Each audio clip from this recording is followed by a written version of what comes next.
This story begins in a picturesque empire called Thalokium. Magic stones began to appear all over the world and created rifts around themselves. Hordes of magical monsters began to pour through these cracks, threatening people's homes and cities. The Imperial Knights and the main army were unable to cope with the countless monsters. Because of this, the world needs specialized mercenaries more than ever. One of them was exhausted by the battle, which had not spared his comrades. Only 3 dragons destroyed an entire team of 40 of his men. Now he doesn't have a single chance to deal with these 3. It seems that this terrible moment is the last thing the doomed hero sees. If only he had known that he was going to die, he would have definitely said goodbye to Annie. At this moment, the dragon's huge mouth quickly pounces on this man. The young man closes his eyes and prepares to face his death. Suddenly, he hears a voice asking him to gather his courage if he wants to live. After this, the young man notices that some unknown person easily destroys one of the dragons. Only a few precise movements of the daggers allowed this man to defeat the monster. At the end of the fight, the mysterious guy breathes a sigh of relief and catches his breath. He then turns to the frightened youth and explains that just 3 dragons is not enough. At the same time, another man asks Vale, who cut the dragon, to step back. The stranger with a huge hammer explains that he wants to show the master his worthy skills. However, Vale is outraged that his comrade is once again going to swing his hammer indiscriminately. Besides, it is so huge that it simply blocks all his visibility. Vale finally boils over with anger and demands that his comrade get out of there. But at that moment, the man eliminates the sneaking dragon with one blow. While the strangers quarrel, the young man is shocked by how easily they deal with the monsters. Suddenly, another old man appears behind him, who offers to heal the hero. He then notices the conflict between the 2 comrades and explains that the captain will definitely be angry with them. Another surprise for the young man was how a certain little girl ran past him and almost knocked him down. She orders everyone to stand still and reminds her comrades that they agreed to do without fighting. A short girl with a pink bunny on her clothes even threatens to kick these 2 warriors out of the squad. But how then will she be able to find 20 more members for the team under such circumstances? After these words, the comrades freeze in place and look at the girl in amazement. The most formidable man with a hammer becomes so submissive that it clearly does not fit with his appearance. Nobody even pays attention to the dragons anymore, who are temporarily unconscious. And the girl at this time explains that it would be better if these 2 helped the wounded man instead of swearing. In the end, she is ready to give the sticker for good behavior to Grandpa Nordics.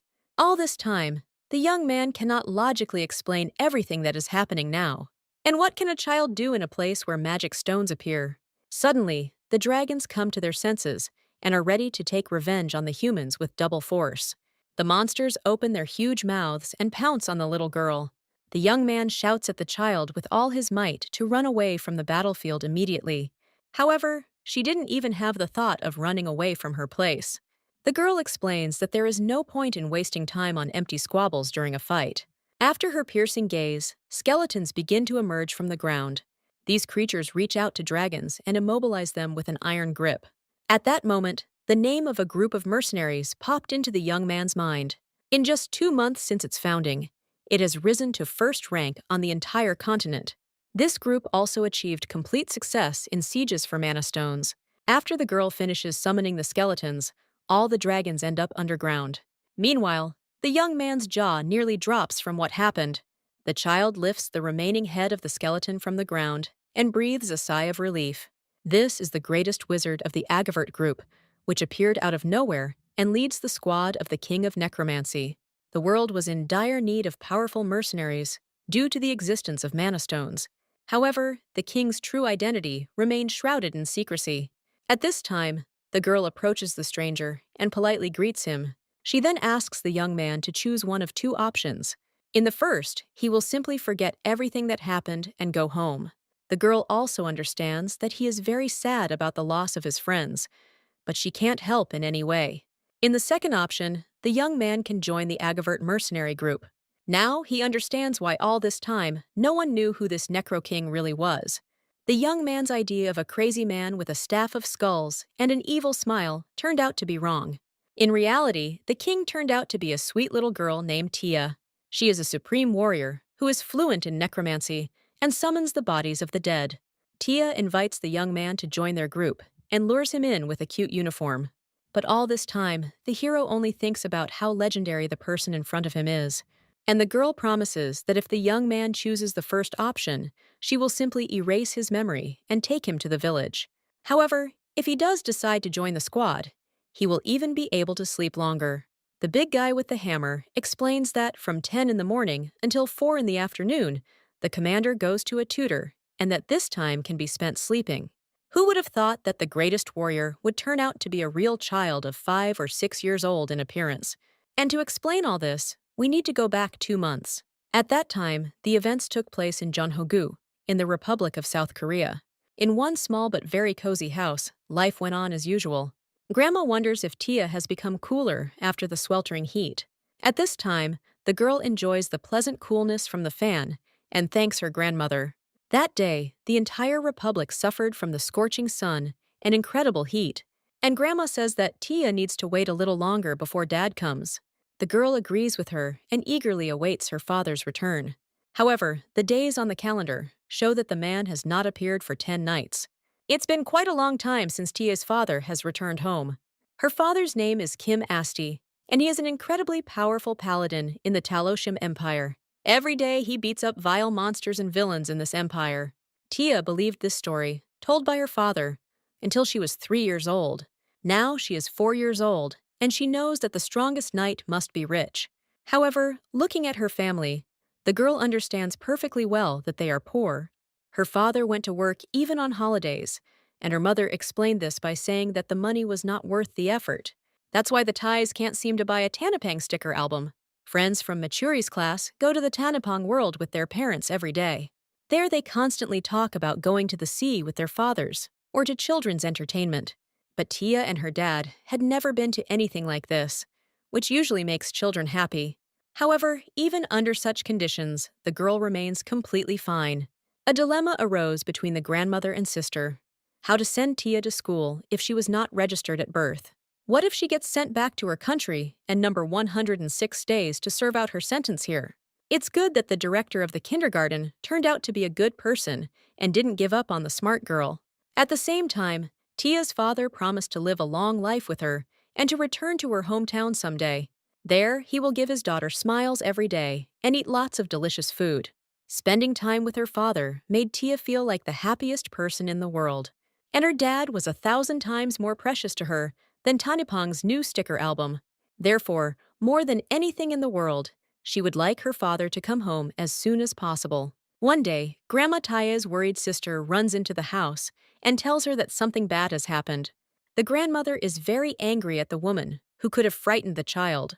After this, the sister silently hands her a piece of paper with something written on it. After reading the message, the grandmother is speechless and realizes that something really bad has happened. She asks Tia to stay at home while she goes away on important business. The girl doesn't understand what could have upset the adults so much. After this, she turns her attention to the piece of paper that caused everything to happen. Tia picks it up from the table to find out what Grandma and her sister saw in it. The letter states that the body of an unclaimed deceased named Kim is to be buried. Having made out what was written, the girl realizes that her father is dead. But how could this happen if he promised to return to her? Even after the news of death, a small hope remains in the girl's heart. However, even this does not save her from overwhelming anxiety and fear. After some time, the granny returns home, soaked in the pouring rain. She places a box on the table, the contents of which are known only to her. After this, Grandma tells Tia that she will sleep with her today. While the woman hugs the girl and cries from injustice, Tia does not take her eyes off the box. It is very strange that even the sticker used did not help, and her dad did not come, although he promised to give her smiles every day and always be there. Late into the night, Tia couldn't stop thinking about her dad abandoning her. Sleep was not coming to her at all after the events that happened during the day.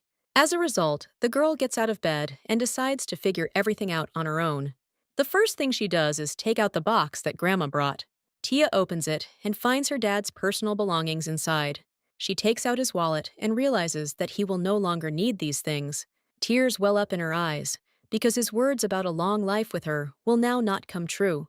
Dad promised to go to his hometown with Tia, but he left her. Clutching her father's medallion, the girl can no longer hold back strong tears. She would give everything now just to see her dad again. At this moment, the father's medallion begins to emit a very bright light. After this, he rises into the air and hovers right above the girl. The voice from the locket asks why Tia is crying so much. Meanwhile, the girl is trying to understand how a stone can speak. However, at that very second, an entity in the form of a dragon appears from this stone. The little girl is very amazed at how the magic worked and transformed the stone. And the little dragon comes to the conclusion that Tia is crying because of the man who died. Hearing these words, our little heroine begins to cry again. She tells the dragon that her father abandoned Tia and will never return.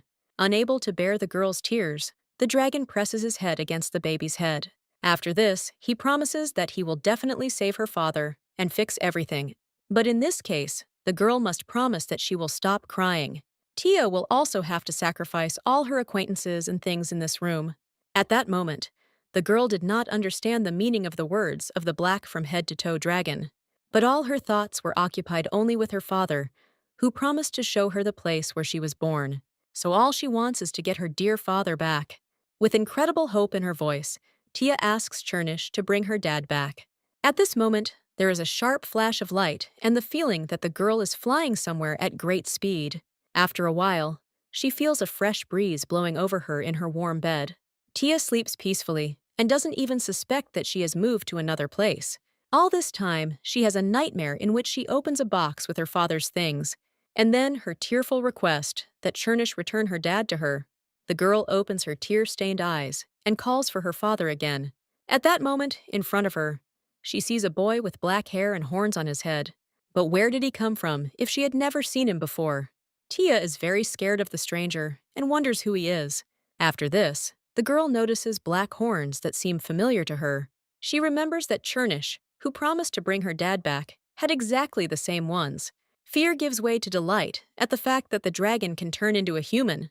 Then Tia looks around and realizes that this is not her home at all. Chernish explains that he brought the girl to her father's homeland. Talokium seems like a very vast place to our little heroine. Dad said that the air here is very clean, and before the appearance of the magic stones, it was even better.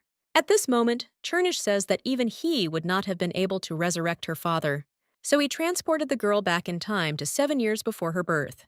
Tia doesn't understand how it can be that she doesn't exist when she is right here. The thought that she has not yet been born into this world shocks her greatly. And the little dragon explains that they had to travel back in time.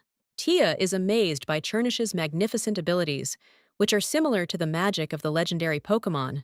The boy also adds that he had to use his strength to the limit. He was forced to touch space to get to this place. But Tia fell asleep on the way, and he had to create this place for the night. However, what is much more important is that the girl's father is definitely alive in this world. At this moment, the boy slowly begins to transform into a dragon. He then adds that Ty's dad at this time will not know that she is his daughter.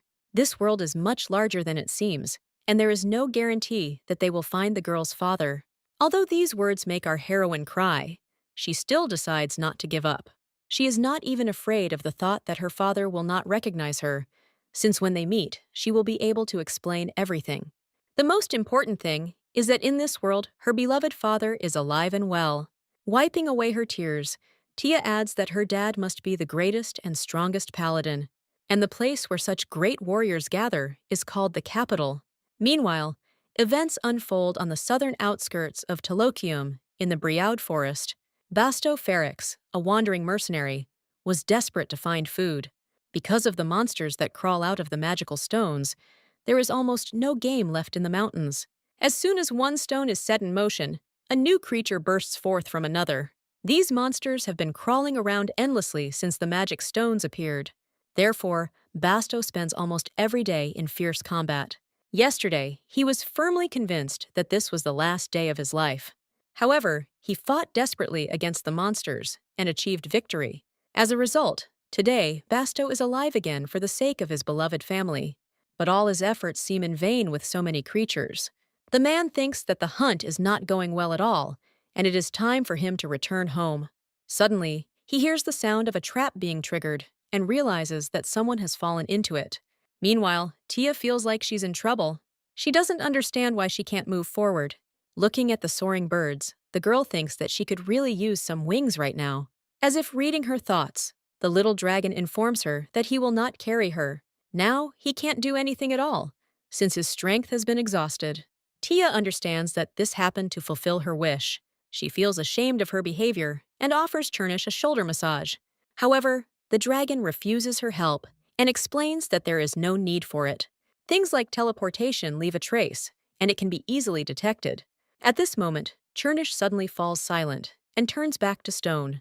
Tia was very frightened by such a sudden transformation, and the first thing she did was grab the medallion. However, she thinks that Blackie is a legendary Pokemon that has climbed into a Pokeball and is resting. The girl puts the medallion in her backpack and promises the dragon that she will get to the capital. While Chernish sleeps, our little heroine asks him to rely on her. But suddenly, Tia steps into a trap and finds herself caught in a net. At this time, the hunter Basto is already on the scene to collect the caught game. Unfortunately, Tai has no chance of escaping from such a strong network, and a man with a cold gaze and a huge hammer approaches his prey. Just now, the little girl promised Chernish that she would cope with everything, and now she is shedding tears due to complete hopelessness. Suddenly, for some reason, Tia begins to calm the hunter and asks him not to cry, and Basto Ferrex could not understand the situation. How a small child could end up here. After all, the forest is teeming with monsters, and the girl even managed to fall into its trap. And at the same time, a small child tries to calm a huge and menacing man. At this moment, Basto hears that Tia's father is somewhere nearby, and these words calm him down. To prevent the father from being shocked by the sight of the child, the hunter decides to free the girl. But as soon as the man touches the trap, Tia begins to twitch and cry. She bursts into tears even more when she remembers her dad. Basto finds it strange that the child cries even more when he talks about his father. After this, he frees the girl and tells her that she can now go to her father. All this time, Tia thought that in front of her was a kidnapper with a threatening weapon and dried blood on his hair. And Basto explains that he doesn't engage in kidnappings and just wanted to catch a rabbit. But these words have the opposite effect on the girl, and the man decides to put his weapon on the ground. After this, Basto moves to a safe distance and asks the child to return to his father. Tia slowly turns around and walks away with careful steps. Noticing that the hunter is not pursuing her, she suddenly takes off and runs forward. Basto hopes that the child will reach her parents safely, but just in case, he decides to follow her. At that moment, he hears the girl scream because she tripped. The man is surprised that after just 3 steps, Tia has already fallen. The girl begins to cry loudly as cuts form on her legs. Basto can't bear to watch the little girl's legs bleed. After a short time, the man begins to bandage Tia's wound. And at this moment, our heroine is wondering what rabbit tastes like. Tia has only tried cow, pig, and chicken meat, and Basto assumes that she is definitely an aristocrat. But if the girl's father had been nearby, he would have heard her loud crying long ago. So Basto decides to find out the truth and asks the child where her parents are. Hearing that they are in the capital, the hunter is speechless. It was a 5-day journey to the city, and a child could not walk that distance alone. So Basto decides to find out why the girl said that her dad was nearby. And Tia explains that the teacher at the kindergarten said that you can't scream in front of the kidnapper. It is necessary not to anger criminals, and to calmly cooperate with them. After this story, Basto decides that the girl goes to a training center where they teach rules of conduct during hostage-taking. Judging by the child's speech, it becomes clear that she is growing up in love and in a wealthy family. If parents knew that their child was wandering alone in such a dangerous place, they would certainly be worried. Remembering his family, Basto understands that he cannot leave the girl in such a situation. Therefore, he informs Tia that he will definitely deliver her to the capital. Our little heroine is very surprised that such a big guy is ready to help her. And Basto adds that Dad is probably really looking forward to his girl.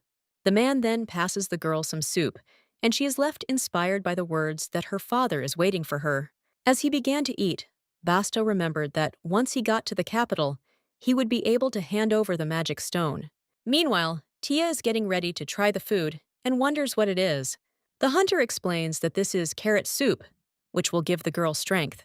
Our heroine understands that she needs to eat to have a strong and healthy body. However, she never expected that the taste of this soup would be so amazing.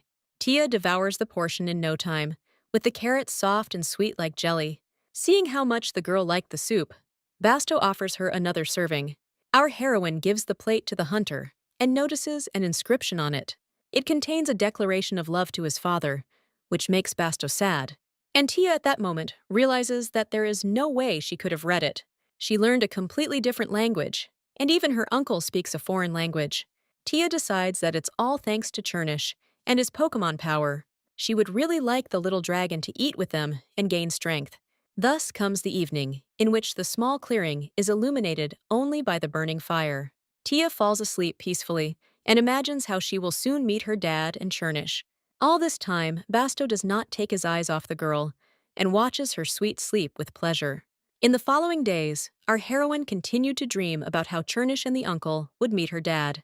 She also hoped that they would all eat some delicious food together. After this, they will become healthy and strong, and Dad will definitely praise her for her efforts. 4 days later, Basto and Tia reach the outskirts of the capital. They enter the first gate of the city, which is now closed to everyone. The man at the entrance explains that Basto's mercenary identification number has been cancelled. Therefore, they cannot let him through the gates and allow him to enter the city. Tia watches silently from the side and waits to see what will happen next. After this, she finds herself in a tavern outside the first gate of the city. Basto is very angry about this whole situation and believes that Cal Vauban is to blame for everything. At this time, the innkeeper demands that the man calm down and stop destroying her tavern. Taking the girl in her arms, she notices that the child is very dirty. She immediately starts washing Tia, who doesn't really like it. At this point, the hotel owner wonders if Basto's room was really cancelled. The man explains that just 2 weeks ago, everything was fine, and the paladins were clearly bribed. Basto looms over one of the visitors and tells them that they have no idea what he does. After all, he obtained information about 3 magical stones that caused a lot of trouble for the imperial family, and he came to report on the magical stones of Brood, which he had managed to lay siege to. Suddenly, one of the men starts laughing and says that they have already heard about this. It turns out that the small Brood stone has already been reported, and the mercenaries from the Deathhounds squad have already done everything. Basto is very shocked when he hears about this squad, and the man adds that one puppy tried to attach himself to the hounds, and it is obvious that this is Basto. Not only does he shamelessly steal other people's achievements, but he also dared to deceive the paladins. And if he doesn't want to be kicked out by force, then it's better for him to just retreat. At this moment, Basto remembers the words of Cal Vauban, who promised the safety of his family. The hunter begins to boil and is ready to pounce on his offenders. Everyone present becomes very uneasy due to Basto's mood. But suddenly, Tia puts her little hands on his face. She asks the uncle if everything is okay with him and why he is so menacing. At this moment, Basto's ardor noticeably diminishes and all his attention is focused on the girl. Behind the menacing expression on Uncle Tia's face, she sees his sadness. After this, the man apologizes to the little girl and says that the journey to the capital will take a little longer. However, Tia didn't even think about getting sad and agreed with her uncle's words. Basto turns and leaves, and the frightened visitors breathe a sigh of relief. At this time, the mercenary is thinking about where he and the girl can hide, but the feeling of injustice due to the ban on visiting the capital does not leave him alone. Outside the city, there are many refugees who lost their homes because of these stones. However, the innkeeper asks Basto to stop tormenting himself with these questions. At this time, his wife washes the baby, who began to look like a cute child, and the owner continues to teach Basto that you can live peacefully only when you subdue your anger. But the mercenary tries to explain that he is simply sick of all this. People are dying outside, and the noblemen and the emperor don't care at all. After these words, the innkeeper understands that Basto is thinking about his native land. He recalls with sorrow the incident that took place in the village of Van Ainla. After these words, Tia's mouth opens wide in great surprise. Hearing the girl's outburst of emotion, the adults immediately turn in her direction. The little girl runs up to the men and tries to ask about a place called Banana. The adults understand that she means Van Anla, but why is the village so interesting to the girl? Tia asks Basto if this place is really his homeland. After all, our little heroine knows something about this village. One day, her father told her that he had 20 people under his command. Then Tia decided that all these people were legendary Pokemon. Dad's closest friend was Uncle Hammer. Previously, he was not a subordinate, but the captain of the Death Hound squad. This group of mercenaries was based in Manhwa, and the leader of the squad was putting a lot of pressure on Uncle Hammer. Then Tia laughed and decided that this very head should be a knife, so that the set of tools would be complete. It turns out that Cal and the hammer that Dad talked about were friends. But could it be that the uncle betrayed his squad and decided to run away from it? Father also said that Cal was always having fun and asked the hammer to besiege the magic stone. The uncle never refused his friend because he promised him something. Cal was supposed to look after the hammer's family in his absence. And then one day came the day of destruction of that very village of Van Anli. Now the monsters, which could only attack at night, began to do so in daylight. But by chance, that day, Uncle Hammer went to besiege another stone. The city was in chaos, and people were begging to be saved. And while everyone was waiting for help from the mercenaries, Cal was recovering from another party. He ordered all the people to hide in their homes and wait for his instructions. So Cal pretended to assess the situation while he secretly escaped. The villagers fell at the hands of the monsters, and no one managed to escape. When Uncle Hammer returned, he found the dead bodies of his wife and daughter. After this, the man stopped serving Cal and left the squad. Then, he said that the hammer disobeyed him and bribed the paladins to destroy his ED.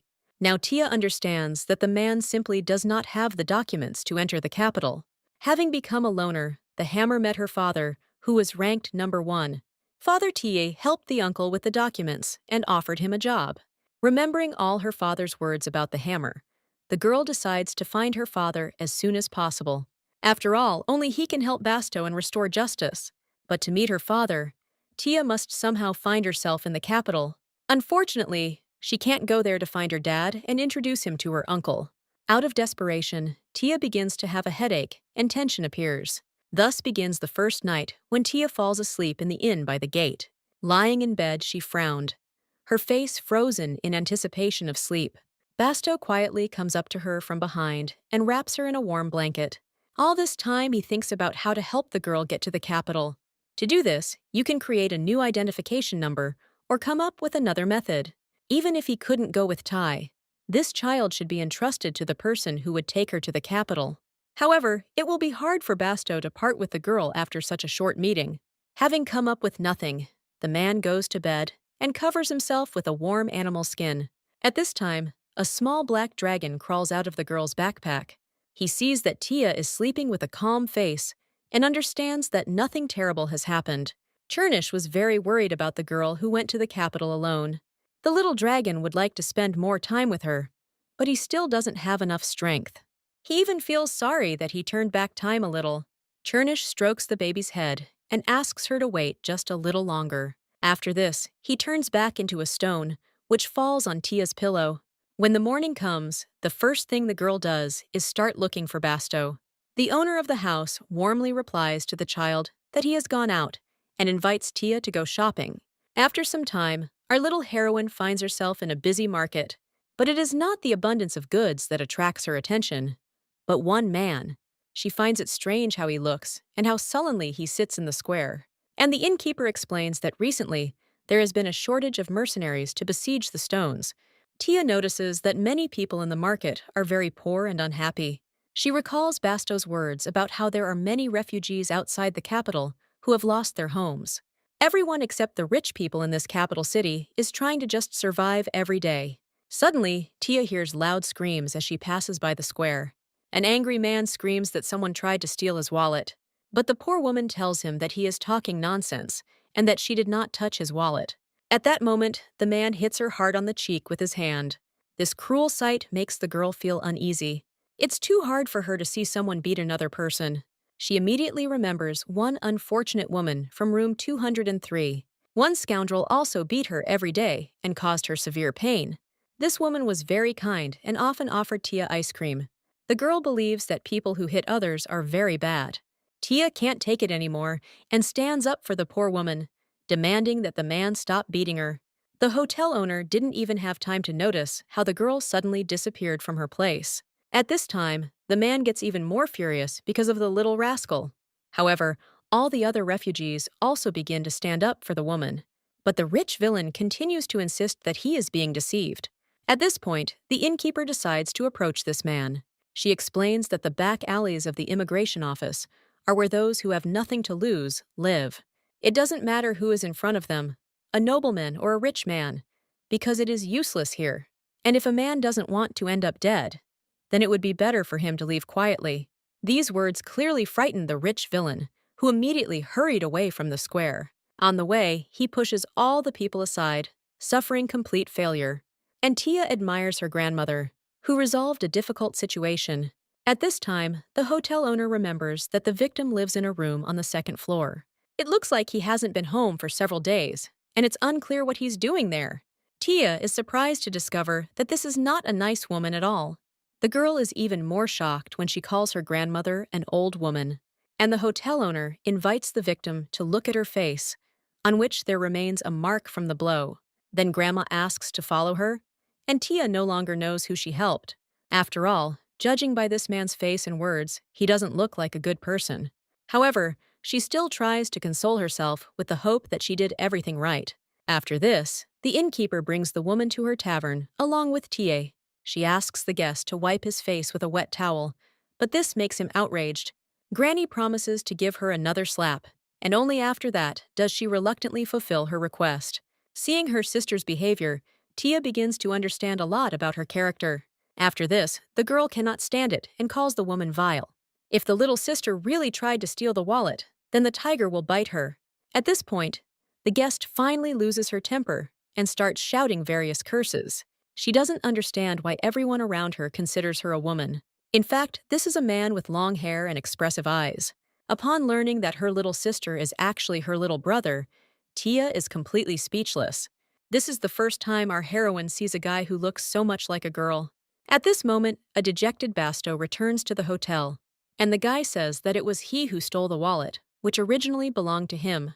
This fat guy promised to find people for the squad, but he himself wanted to run away with the money.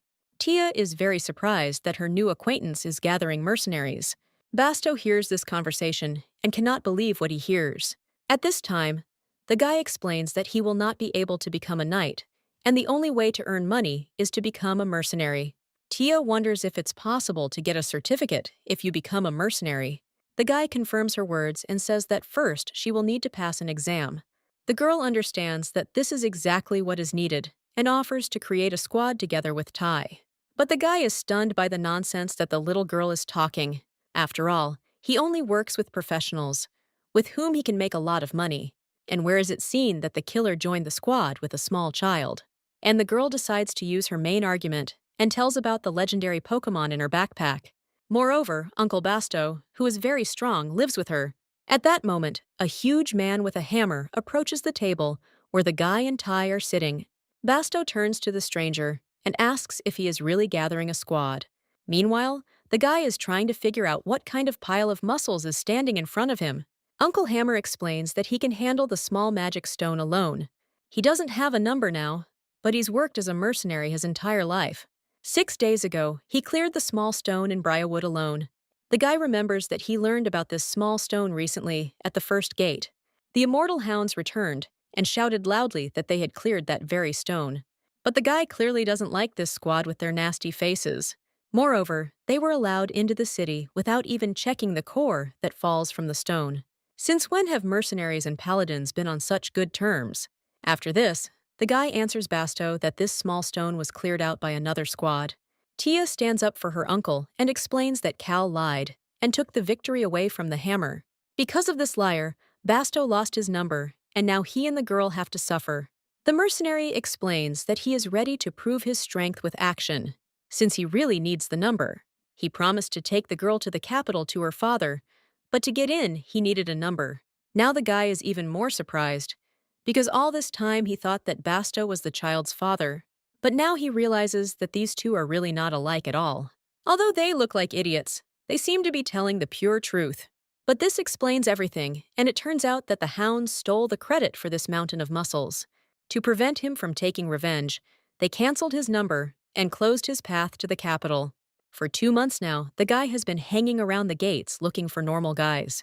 There were no people, and he had to turn to an intermediary who cheated him. But he's not going to die during the exam because of his clumsy teammates. After weighing the pros and cons, the guy decides to agree to take these two into the squad. After this, the guy slams his fist on the table and demands that the big guy work for 1.5 times the rate. The mercenary then decides to introduce himself and calls himself Baal Theodore. Basto replies that the guy better not get underfoot and not interfere with him. Meanwhile, Tia can't believe that they've finally managed to assemble a squad. And the very next day, the trio sets off to cleanse the magic stone. On the way, Baal tries to understand why he should hold this girl's hand. And all this time, Tia's looking at the caterpillars and is happy that they have a team. Baal is even a little surprised at how happy the girl is. Our heroine continues to hum made-up songs and is proud that she has a Pokemon. She is confident that she runs faster than anyone in the Quail group and plays tag better than anyone else. And if Tai is the leader in some game, then she can catch absolutely everyone. The girl is firmly convinced that she can catch even all the monsters. Walking ahead of everyone, the little girl assures that her uncle and brother have nothing to worry about. Tai is very strong and can deal with any monster. At this moment, Basto puts his hand on the girl's shoulder and decides to talk to her. Uncle Hammer explains that the little girl is not going with them to catch monsters. Back then, Tai didn't yet know that monsters were much more terrible than she imagined. Basto explains that fighting monsters is not a child's play. He then asks what Tai is most afraid of, and she names the Tyrannosaurus. Although Hammer doesn't know who it is, he reports that the monsters are much more terrible. Suddenly, in her fantasy, Tia imagines a powerful explosion. Our heroine experiences great fear and begins to scream to her brother and uncle. Now the girl understands that monsters are not so harmless, and Basto continues the conversation and says that he hired a man named Nordic's Omen. And Asti will wait with this fortune teller until the detachment returns. Nordix promises Hammer that he will do his best since he met Jax from the hotel. At this time, Tai is sad because she was very nervous and careless. Dad told her that monsters are very scary, and there are many different types of them. Therefore, there are many different methods of attack, and one must not act recklessly. Before leaving, Baal decides to joke and asks the child not to cry if they are gone. Tia begins to justify herself and says that she never cries because she is no longer a child. But Basto told the mercenary that the girl was crying loudly when he found her. Our heroine begins to scream even louder and explains that she is not a child, but already a child. However, Baal explains that there is no difference between the two words. Luckily, Basto asks the mercenary to stop teasing the girl and go on his way. Tia begins to wave her hand and says goodbye to Mr. Basto. The man turns to the girl and smiles warmly at her. Meanwhile, Baal is indignant because Tia didn't say goodbye to him. After thinking for a bit, the girl asks the mercenary to be more careful in battle. Baal is pleased with this and tells his partner that Tia is funny. After this, the men go to the caves of Tenebrae, which have now become a base for monsters. Along the way, the mercenaries discuss how a girl from a noble family could not possibly end up in a dense forest. Moreover, Basto had never heard the names of the parents she mentioned. The girl herself, according to her, is called Yeonsu, and her last name is Kim. Baal reports that there is no such family name among the nobility, and that one should not trust the words of a small child. Since all this seemed strange to him, yesterday he bought some information on the black market. There he learned that Basto had lost his family in the village of Van Anla and had become a wandering mercenary. If this guy really does have the necessary skills, then Baal is very lucky. After this, the guy says that the further they go, the more it resembles a labyrinth. And Basto explains that they just need to set a small stone near the entrance and leave. Baal agrees with him and promises to do his best. The uncle takes out his huge hammer and prepares to enter the battle. At that moment, a magical crack appears above their heads. However, for some reason, it is spreading further and further from the other side. It becomes obvious that such a crack cannot form in a small magic stone. At this moment, Baal rushes forward and, thanks to his dexterous movements, climbs up the cave. He wants to look around, but what he sees truly scares him. Baal realizes with horror that another stone has activated behind him. At this point, cracks spread throughout almost the entire cave. Seeing the danger the mercenaries are facing, Baal orders Basto to run away. At this time, silence and peace reign in the forest, while Nordix looks after the girl. The fortune teller even falls asleep while Tia anxiously awaits the return of her squad. The girl is worried that the men are away for a long time, and this makes her anxious. After this, she takes out the medallion and asks Chernish to wake up quickly. She wants to tell so much to the little dragon, who doesn't even know about her adventures. At this moment, the baby's face is illuminated by a subtle light. Tia is horrified to discover a crack appearing at the top of the cave. The girl understands that something bad happened to her uncle and Bale. Suddenly, a powerful explosion occurs from that very crack. After this, our little heroine gets seriously scared and freezes in place. A huge stream of boulders and fire rushes towards Tai. Luckily, Nordics manages to grab the girl and protect her from danger. The fortune teller understands that they are in a very difficult situation. At this moment, a terrible monster crawls out of the fiery flame. The monster attacks Nordics, and he asks Tai to run away while he distracts him. However, our little heroine falls into a stupor and cannot move. With trembling hands, she rises from the ground and grabs her backpack. Tai runs from this place as fast as she can, and doesn't even look back. All this time, she is haunted by a feeling of fear for Bale and Basto. The girl is frightened by the fact that she doesn't even know what state her friends are in now. She imagines how Uncle Hammer was seriously injured. And even Bale couldn't cope with the huge and powerful monster. As a result, her entire squad ends up trapped with serious injuries. These thoughts brought tears to the little girl's eyes. It becomes obvious that Uncle Basto and his brother will die in this fight. She doesn't want everything to happen again, like that terrible day. Completely exhausted, the little girl falls to the ground and trembles with fear. She can't help her comrades in any way and decides to pray. Tai asks God to hear her prayer and says that she no longer wants to be separated from anyone. At this moment, the girl's hands begin to emit a bright glow. A terrifying skeleton with glowing eyes appears from the thick smoke. Meanwhile, Bale desperately fights for his life, battling the monster. The monster turns out to be quite strong and the guy can't defeat it. Basto is also busy fighting and waves his hammer at the monster. The fight turns out to be too difficult, as monsters of this level are not easy to defeat. As a result, even the formidable hammer is seriously wounded in this battle. But how the small magic stone turned into a medium-sized stone. Meanwhile, the monsters breaking out become too numerous. The squad finds itself surrounded by monsters and can no longer cope with them. Bale decides to drink poison to avoid feeling the monsters tearing his body apart. At that moment, some object flies past the men at great speed. A white human bone, radiating magic, ends up in the body of a monster. Bale even forgets about the poison, seeing how the bone pierces right through the monster's thick skin. After this, a skeletal hand appears from the ground, which takes out and takes this bone. Then a huge number of skeletons begin to attack the monsters. They grab them with their strong arms and take them underground. When the last monster is dealt with, the forest is plunged into silence and tranquility. Meanwhile, Bale is trying to figure out if he's gone crazy. It seems to him that piercing screams can still be heard from underground, but it turns out to be just Basto's voice, which frightens his comrade with his touch. Uncle Hammer wonders why Bale never told anyone he had magic.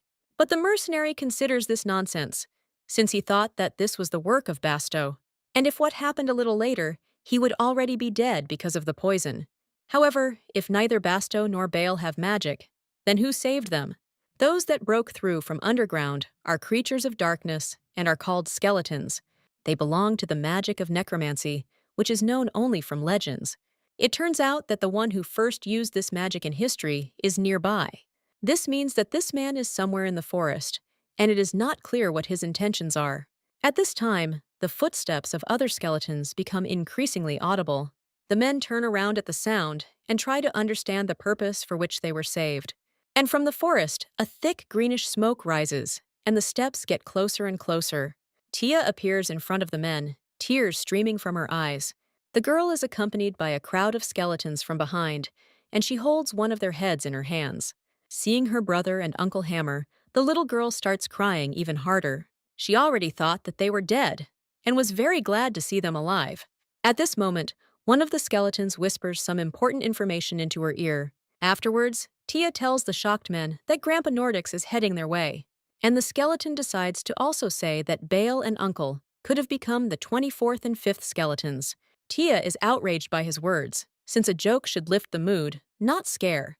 And at that moment, Bale himself and Uncle Hammer open their mouths wide in surprise. Meanwhile, the remaining skeletons perform their role as signposts. They show the wounded grandfather Nordics the way to the detachment.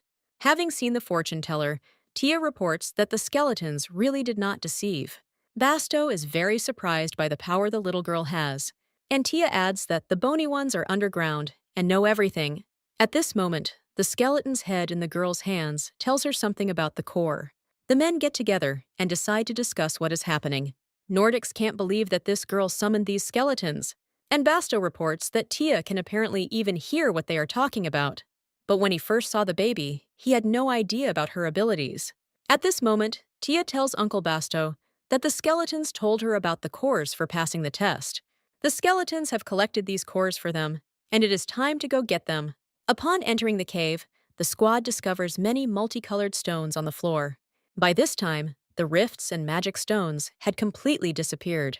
While Tia collects the kernels, the men cannot believe there are so many of them.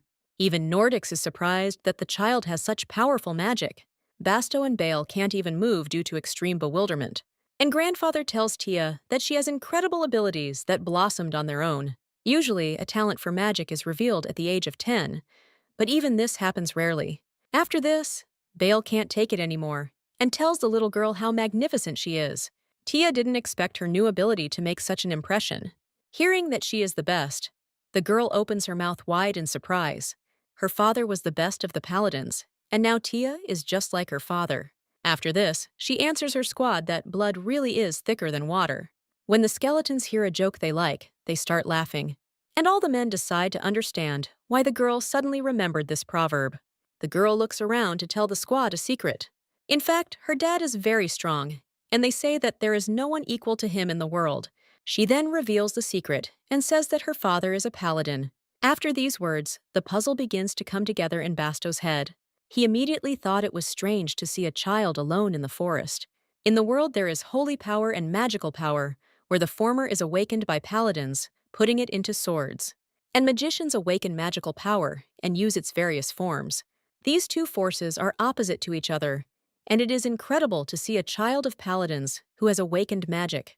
Society has a very negative attitude towards this, and it only appears in legends. There is even a superstition that children with a power opposite to their parents bring only misfortune. If this baby's parents are the strongest paladins, then there is only one family that can bear this title. This family, from generation to generation, gives birth to knights with holy power of the highest purity. This is the aristocratic ducal house of Luminen, which has never known a fall in its life. After this, Basto and Bile exchange glances, as their thoughts on this matter coincided. And Tia says that she didn't want to talk about it, but now it's time to tell everything. Until recently, she lived with her dad in a small but cozy house. Bale understands that the Luminen house cannot possibly be small. To make her point, Tia even shows the dimensions of her home. But even in such a cramped house, she felt so comfortable next to her dad, as if there were 100 of them in the family. After this, tears appear in the girl's eyes, and she says that her dad then left. The girl's words confuse the men even more and make them feel compassion for her. Now, Tai is left alone in the forest with Chernish, who is still sleeping. Bale realizes that it is a summoned pet that awakens the power. And the girl adds that when the little dragon wakes up, he will be able to find her dad. Now they will be able to pass the mercenary exam and get to the capital. Even their father will not remember Tie. However, men are surprised that a father can forget his daughter. Of course, Tia can't tell that Chernish turned back time, and here her father doesn't yet know about her existence. Therefore, she explains her words by saying that her father is not to blame for what happened, and his memory was erased due to magic that made the dad forget his child. All the men are shocked that someone could do such a cruel thing to a family. They begin to speculate and suggest possible developments in the history of the noble Luminen family. Most likely, the father ran away from home to protect his daughter. Together with the girl, who was born with enormous magical power within this family, he had to live in a kennel. But someone thought this wasn't enough and decided to erase the daughter from her father's memory. And after this, the child was abandoned alone in the forest, doomed to certain death. Such enormous cruelty and injustice outrages men. Against the backdrop of this fictional story, Tia seems very unhappy and defenseless to them. Bale even gets angry, since he has never met such creatures that did this to the baby. After this, the mercenaries decide to take into account the fact that Luminen may take some other actions. And in order to protect Tia, They need to hide her identity and try to get closer to the Paladin family. Bale agrees that they cannot leave the Luminans unpunished for their actions. But Basto asks the guy to calm down, because it is too early to say anything. After this, Bale turns to Tia and calls her a brat. He explains that the mercenary squad's rules do not prohibit 4-year-olds from joining, but this had never happened before, and so no one began to make rules for such an age. It doesn't matter how strong her magic is, since it's officially impossible to register a 4-year-old child. However, if Tia wants to find her dad, then they should think about what they can do to join the squad. Basto agrees with his comrade, as they all owe the girl an unpayable debt for saving her. Thanks to her, the entire squad remained alive and unharmed by the monster's attack. Tia was very pleased to hear these words, but she just didn't want to lose her new friends. However, the men do not let her finish and tell her that from now on she must hide her abilities. After all, its power is so great that there will definitely be people who will try to use it. To prevent the girl's magic from causing problems, Buell even jokingly suggests carrying Tia in a bag. But the little girl takes these words seriously and begins to be furiously indignant. Then she decides to think about how to hide her identity. It must be like a rabbit hiding from lions and birds. But will she be able to find her dad if she constantly hides? On the other hand, the girl wouldn't mind looking as scary as Uncle Basto. After this, our heroine comes up with a brilliant plan to look intimidating while hiding her identity. She remembers her grandmother at the hotel, who scolded the angry man. This woman was incredibly strong, even though she was already old. Now, the little girl has collected for herself all the qualities that she would like to possess. After this, she turns to Uncle Basto to tell him about her thoughts. The girl explains that she came up with a very good idea on how to hide her identity. All the men look at Tia in surprise, waiting for her next words. After this conversation, the entire detachment of mercenaries sets off for the first gates of the capital. Tai made an agreement with the men that they would not reveal her true age. You can lie that she is actually a huge, shaggy guy who turned into a 4-year-old. So they will make Tia a fake captain of a mercenary squad, and the girl will repay her first debt. And the genius of her idea is that the baby will be an invisible strong woman. Having reached the Paladins, the squad of mercenaries gives them a bag with magic cores. The men are shocked to find Ricolops among them, who only appears in magical stones. Bale confirms the Paladin's words and adds that there are 3 such stones in the bag, 18 Velio and 2 Winds of Imperno. To complete the mercenary group registration test, the man decides to take a look at the captain. At this moment, Tia decides to finally dispel his doubts, and the ground under his feet begins to crack. At that very moment, a skeleton appears from underneath it, summoned by necromantic magic. The paladin sees such a sight for the first time and is speechless with horror. Everyone around is overcome with intense panic from the appearance of terrible skeletons. The paladin cannot even understand who is capable of summoning such a dark creature. After this, Tia loudly orders the creatures to return to their place. The skeletons obey the girl who is their owner without question. The paladins are shocked that such a small child has power over these creatures. After this, they demand that the child immediately state her name. At this moment, Basto stands up for Tia, saying that no one dares ask the name of his mistress, and Tia just waves her staff in his direction and asks him to leave these people. Meanwhile, Bale stands aside and worries about how events will develop further. Even on the way to the capital, Uncle Hammer asked T not to use such a childish tone of voice. After this, the squad decides to come up with some clothes for themselves to look more serious. And when T addresses the knights, she should speak more confidently.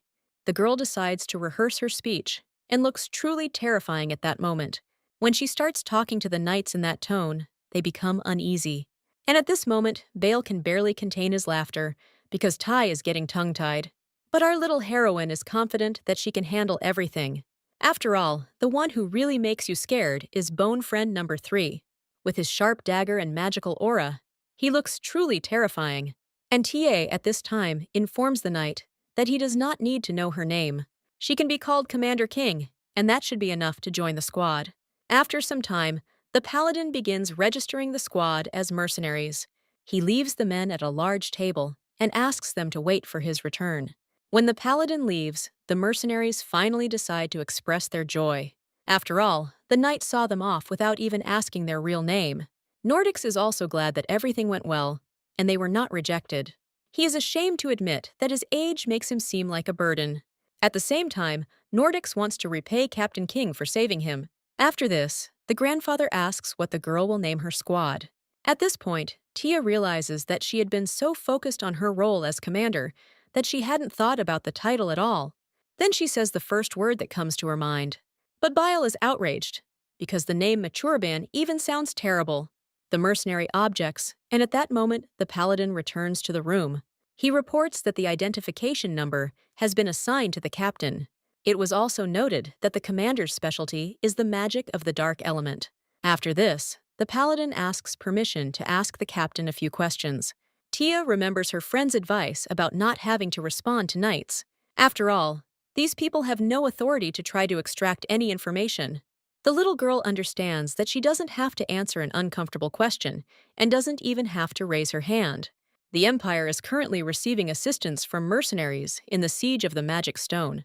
It is safe to say that the existence of the Empire is in the hands of these people, and they are not able to force them to reveal information that they do not want to give. So, in answer to the knight's question, Tia tells him that her name is Commander King, and the paladin should understand perfectly well why the captain does not give his name. To make Tia's arguments more convincing, she decides to call upon her dark friends. Frightened by the sight of the skeletons, the knight asks him to forgive him for the mistake he made. However, he explains that there is one problem with registering mercenaries. The above order prohibits the assignment of an identification number to Basto Ferrix. The reason lies in an order from Cal Vauban, the head of the Death Hounds. He reported that Basto had committed an illegal act within the mercenary group. They say he escaped and took a large sum of money with him, and because of this, it is impossible for him to continue his mercenary activities. Basto slams his fist on the table and loudly announces that it was Cal who stole all the salaries from the participants, and after that, they decided to delete his identification number without even checking the veracity of these words. Wasn't it enough for Cal that he deprived Basto of the opportunity to protect his family? Seeing Hammer being overcome with grief, Nordics asks him to calm down, and Bile turns to the paladin and asks what bribe he took from Cal. Hearing these words, the knight begins to feel strong excitement, and our little heroine understands that she already knows something about bribes. One day, the girl was watching the news with her grandmother, where an official denied taking bribes. Together with her sister, they were sure that this man was lying. Moreover, in their time, a bribe could even be given in a box of apples. Of course, there is nothing complicated about putting money in a box or bag.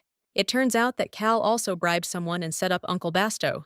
The paladin explains that he shouldn't say such things, but he knows the circumstances of the case. At this point, Basto loses his temper, because the knight knows the whole truth and does nothing about it. But the man reports that Cal Vauban has bribed a very difficult person. Hearing about the new commander, Bile realizes that the bribe was taken by the Emperor's own protege, and at that moment the knight begins to speak in a whisper so that no one can hear him. He explains that there is a lot of talk among the knights about the mercenary interfering too much in the affairs of the military. However, Bile doesn't see this as a problem, as they won't be fired for it anyway. The paladin then reports that the rejection of all new registrations indicates that the amount of the bribe was substantial. Now Basto understands that in his case, money decides everything. Bailu simply laughs at how easy it is for vile people to get ahead in life with the help of a bribe, and Nordiques just shakes his head at the unfair absurdity. Meanwhile, Basto remembers that he has no money at all because of Cal, who appropriated all the reward money. Now he asks Bale to go to the capital, and he himself is going to look for another way to get into the city. Suddenly, Tia loudly asks how much money that man received from the vile Cal. At first, the paladin didn't even understand what this little mercenary meant, and our heroine repeats the question and demands to know how much this son gave to the dog. Even Bale, with his eloquence, was surprised by the little girl's vocabulary. Tia was shocked to hear from the paladin that Kyle had given a chest full of papers as a bribe. If that box was full of bills, then she should do something a little different. After this, the girl opens her backpack and shakes out a mountain of jewelry. These stones were a gift from her bony friends when she first met them. But then, Tia did not attach any importance to these jewels, since it was more important to her to save her comrades. She ran as fast as she could and asked her bony friends to first help her brother and uncle. And now that everything is good, it is time to use these values. Tia gives the stones and asks him to tell the high-ranking person that she will give even more. And how dare this man sell his conscience for some box of papers? After all, she herself, as a great magician, differs from this non-entity and will hand over the jewels in a branded bag. Even the mercenaries didn't expect to see such wealth in a little girl lost in the forest. The jewelry did its job, and within an hour, Basto received his new number. The man was stunned that he actually managed to achieve what he wanted. Paladin reports that registration is complete, and all that remains is to enter the squad's name. Bale is very worried about the girl's decision and hopes that she will not name them Quail. To everyone's great surprise, Tia decided to name the squad Agavert. Everyone was delighted with this name and wondered how the girl came up with it. In fact, while standing in line, our heroine noticed the names on the sign. She decided to choose what was written in capital letters and read it backwards. The paladin takes the name Agavert and wishes the squad leader good luck. Tia is secretly jubilant that they are now a mercenary squad. Now the whole team can go to the capital and carry out their plans. Basto decides to sincerely thank the girl for helping him. He cannot convey all the emotions that are inside him. Tia notices that Uncle Hammer has red eyes, as if he wants to cry.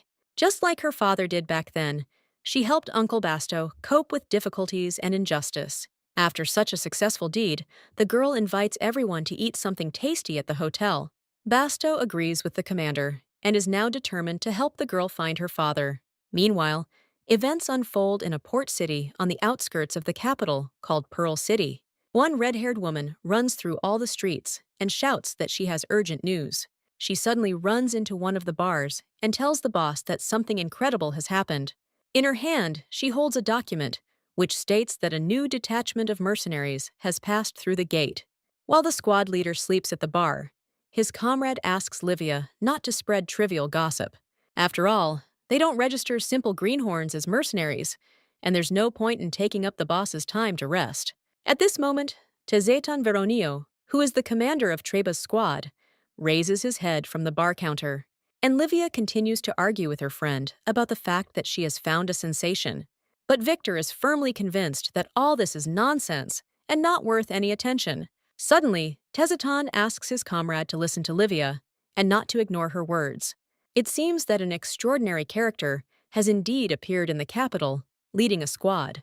Mercenary Treba Alaric adds that the leader is a powerful mage. Everyone present is surprised that some magician has created a squad of mercenaries. Alaric is certain that there are practically no mages left in Telosium, and that years of training are required to reach such a level. Moreover, the element that this unique individual controls is darkness. It's impossible to say for sure, but they say he summoned a whole horde of skeletons to the registration office. At that moment, all the people were shocked that a magician who possessed necromancy actually existed. Previously, this was something from the realm of theoretical knowledge, and no one had ever met such a person. After this information, Tezetan decides to find out if all this is really not just empty rumors. Alaric assures that he managed to rummage through the paladin's networks and found out that all this is true. But there had never been a case before where a mage personally created a mercenary squad. Tezetan comes to the conclusion that either this man is confident in his abilities, or he really is that strong. After this, he carefully reads the documents and learns the name of the Agabert detachment. The mercenaries of this squad are Nordics and Bale, whom Tezetan had never heard of before. But he has heard a lot about Basto and knows that this big guy used to be the deputy head of the Undying Hound. But now Tezetan is interested in the name of the magician who created this squad. However, nowhere in the documents is there even a hint of the name of this secret character. This whole situation makes the head of the squad, Treb, laugh hysterically. After all, the great magician hides his true name and pretends to be a 4-year-old child. Apparently, the guy with such a strange nickname is quite a funny person. Everyone around begins to consider the magician, who called himself Commander King, a psycho. Tezetan even suggests that his comrades try harder to keep up with this terrible wizard. However, the leader of the Ribbo Grimm squad, a man named Reaper, warns the man that he should be more careful. Even if he is ranked second, no one knows how long his fame will last. It is also unimportant that Tezetan has never fallen below his position since the founding of Trebag's detachment. But the man replies to Reaper that apparently he is also quite funny. Does he really think that if Tezzatun retreats, Ribo will be able to take his place? Reaper didn't like his competitor's words, and they made him angry. And Tezzaten explains that not everything in this world can be decided by physical force alone. And if he irritates him, then he will not get a single magical sphere. It was clear that Tezzaten had won this verbal duel, and walked away proudly, leaving Reaper indignant. Meanwhile, the story continues to unfold beyond the first gates of the inn. Tia is basking in the warm sun and eating her grandmother's delicious cookies. Bale notices that their squad leader is unusually happy about the delicious baked goods.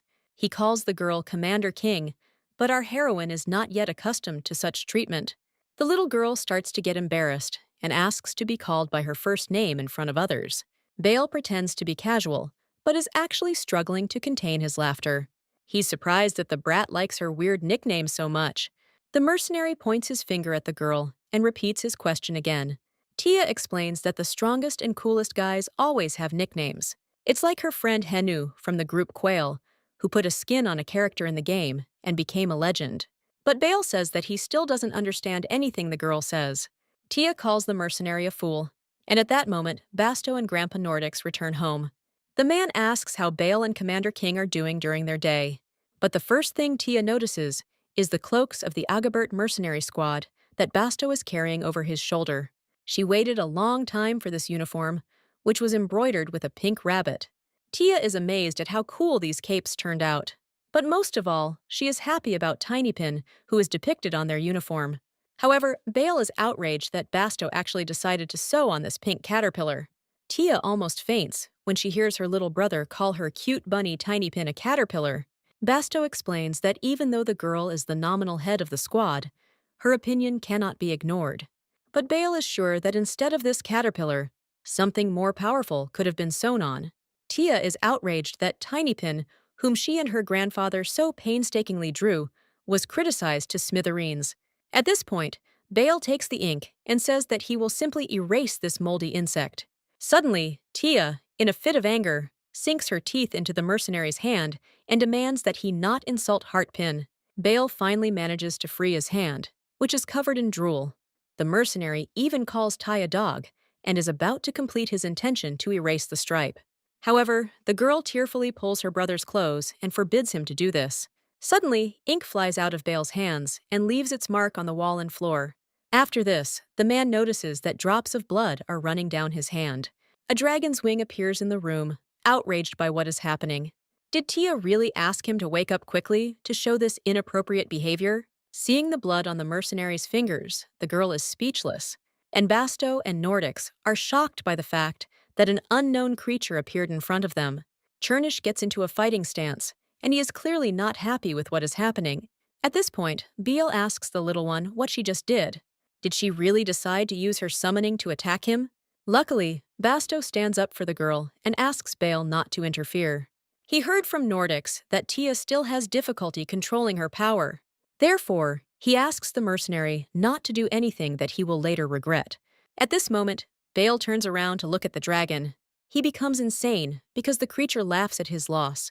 At this moment, Tia takes Chernish, who is eager to avenge the girl.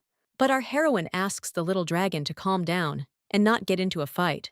To make Chernish see reason, Tia tells him that they are going to the Room of Truth. This room is located on the second floor in one of the hotel rooms. In kindergarten, there is a rule that you can never harm a friend. If a child accidentally offends someone, he receives one sad sticker. But if a child intentionally hurt another, then that's a completely different story. While Tia is lecturing the dragon, he begins to yawn. After this, Chernish falls to the floor to lie in this position. The girl is outraged that someone allows themselves to lie like that when they are being scolded. When people get into trouble, they usually say they were wrong. But even in this case, the girl warns that one must not hurt others. However, the Blackie explains that Tia herself bit this impudent fellow. The girl admits her guilt, but says that she tried not to bite hard. At this moment, the dragon decides to praise Tia for having done so much herself. He is impressed by her bite and the fact that the baby reached the capital's gates. He only regrets that all this time he was inactive due to a distorted timeline. And it's not that he applied a lot of force, but his weakness. But if the girl just called herself Commander King, then perhaps the little dragon should also hide his identity. He is known as a summoned pet, and let that be his cover. Tia wonders if Chernish has any reason why he wants to hide his identity. If this is truly true, then in times like these, we need to protect each other. That's why she promises Chernish not to tell anyone that he is a legendary Pokemon. However, the dragon turns into a boy and says that his name is Lucarian. Tia is very surprised, because until this moment he had not said his name, and yet she is very grateful to Lucarian for giving her the opportunity to meet her father again. Our heroine sincerely hugs the boy who did such a thing for her. After all, on that day, she no longer thought that she would be able to meet her dad. And thanks to Lucarian's help, the girl can now stop crying. After expressing sincere gratitude, Tia wipes her snot and invites Lucarian to visit the capital tomorrow. If she finds her father, she will definitely repay the dragon for his kindness. And if Lucarian has any difficulties in the future, he can always rest in the bag. Plus, if the dragon wants to hide his identity, then Tai will continue to call him Blackie. After this, the girl asks the dragon to go and apologize to Bale. And at this time, Chernish sees the powerful force of Tai, which is inside her. As expected, it was she who woke up the dragon that day. Meanwhile, TA doesn't suspect anything and leads Chernish along with her. She informs Bale that the dragon is ready to apologize for his behavior. However, those present do not see a mouth that could say these words. Chernish had already managed to turn back into a medallion during this time, and Bale suggests simply forgetting about it. But Tai is very worried that her brother will again try to erase her badges with ink. The next day, Basto informs Tia that as soon as they leave the hotel, she will become Commander King. Now the squad is fully prepared to head to the capital. All the mercenaries put on new cloaks and are about to cross the main gate. When I walked into the city, I was surprised that I didn't see any buildings there that looked like the Chinook area. But she did witness a scene she had only seen on television. Tai was shocked that they would have to walk across the entire desert. At this time, Bale says that it would be better to go back and rent a carriage. However, the squad needs to save money to get to the center of the capital. Bale agrees that because of such a bribe, they lost all their savings. But even if this happened because of the magic stones, the landscape is too deserted. If you look closely, it seems that Nordiques has better endurance than young Bile. After this, the little brother notices that the recently lively Tai has already passed out, and Basto explains that it will be even easier for them to move while the girl is sleeping. Tai fell asleep for just a moment and saw a dream in which she and her dad were together for the first time in a long time. Her father braided her hair and said that he ended up in this place by accident. He doesn't know what happened, but he keeps looking for a way to get back. At this moment, Tai expresses confidence that her father will definitely be able to go home. They start laughing with their father, and the man adds that he will go there with his sweet daughter. In both Tia's dreams and memories, her dad never complained and laughed a lot. But when one day you find yourself in an unfamiliar world, you become scared and sad. If Tia hadn't accidentally met Uncle Basto, she would still be wandering alone in the forest. Thanks to her father's stories about his homeland, the girl felt calm in the new world. But her father knew nothing about the new place, and therefore suffered incredibly every day. Tai saw his sadness at a time when her father thought she was already asleep. In her sleep, the little girl wished her dad would wait just a little longer. After all, this time she will do everything to definitely protect her father. Thus, while Tai sleeps peacefully, the mercenary squad continues to move through the desert. After some time, the men finally find themselves in the beautiful port city of Pearl City. Nordics takes in the local sights and realizes that everything here has remained the same. Bale is outraged that, having come such a long way, the old man still has energy to spare. Basto suggests that they first find a place to spend the night, since it will still take them a week to get to the weapons district. Nordics recalls the Red Glove Hotel, which accommodates guests on credit. Grandfather goes inside to check if there are any vacancies and asks his comrades to wait for him. And Tai is sleeping peacefully again, as yesterday they walked along a bumpy road. The whole way, the girl complained that her eyes were stinging and the wind was biting her. At the same time, the mercenaries had to rescue Basto from the sandy hell, and then they had to find a place to stay overnight in the desert, which was teeming with dangers. At this moment, Bale decides to hide the girl under his cloak so that no one can see how sweetly their commander sleeps. After all, there are mercenaries scurrying around, and their authority could be undermined. Since Nordics was delayed, the men decided to go inside the hotel and check everything. At this moment, they hear that one of the guests has to leave early today, but there are no vacancies yet. The man asks his grandfather to wait a bit, and Bale decides to find out what's going on. Suddenly, the owner remembers that the ship leaves in the morning, and the guest should have already checked out. At this moment, the footsteps of a man can be heard on the stairs, calling the man by the name of Rudy. The innkeeper immediately responds and welcomes Tizatan. The entire Agavert squad understands that in front of them is the person occupying the first place in the ranking. Meanwhile, the head of Triba begins a casual conversation with the innkeeper. Together, they begin to laugh about how the owner has raised the rent and his business should improve. After this, Tezatan again takes on the serious look that is characteristic of a true monster slayer. Bale looks closely at the legend and realizes that the monster is a monster. He stands right in front of him with his frightening and superior aura. Suddenly, Tezatan notices something that arouses his genuine interest. The man notices a small package in Hammer's hands. Could it really be that the person about whom rumors had recently been spreading was standing in front of him right now?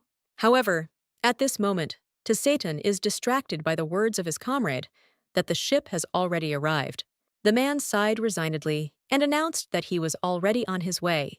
After this, the door to the hotel slams shut and everyone breathes a sigh of relief. Such an impressive aura and rumors of the perfect swordsmanship of the head of Treba leave an indelible impression from this meeting. Bile had also heard something about his technique, which was both aristocratic and vulgar at the same time. The innkeeper starts laughing at the gossip that is going around about Tezatan, but he decides not to tell his guests the true details so as not to lose a regular customer.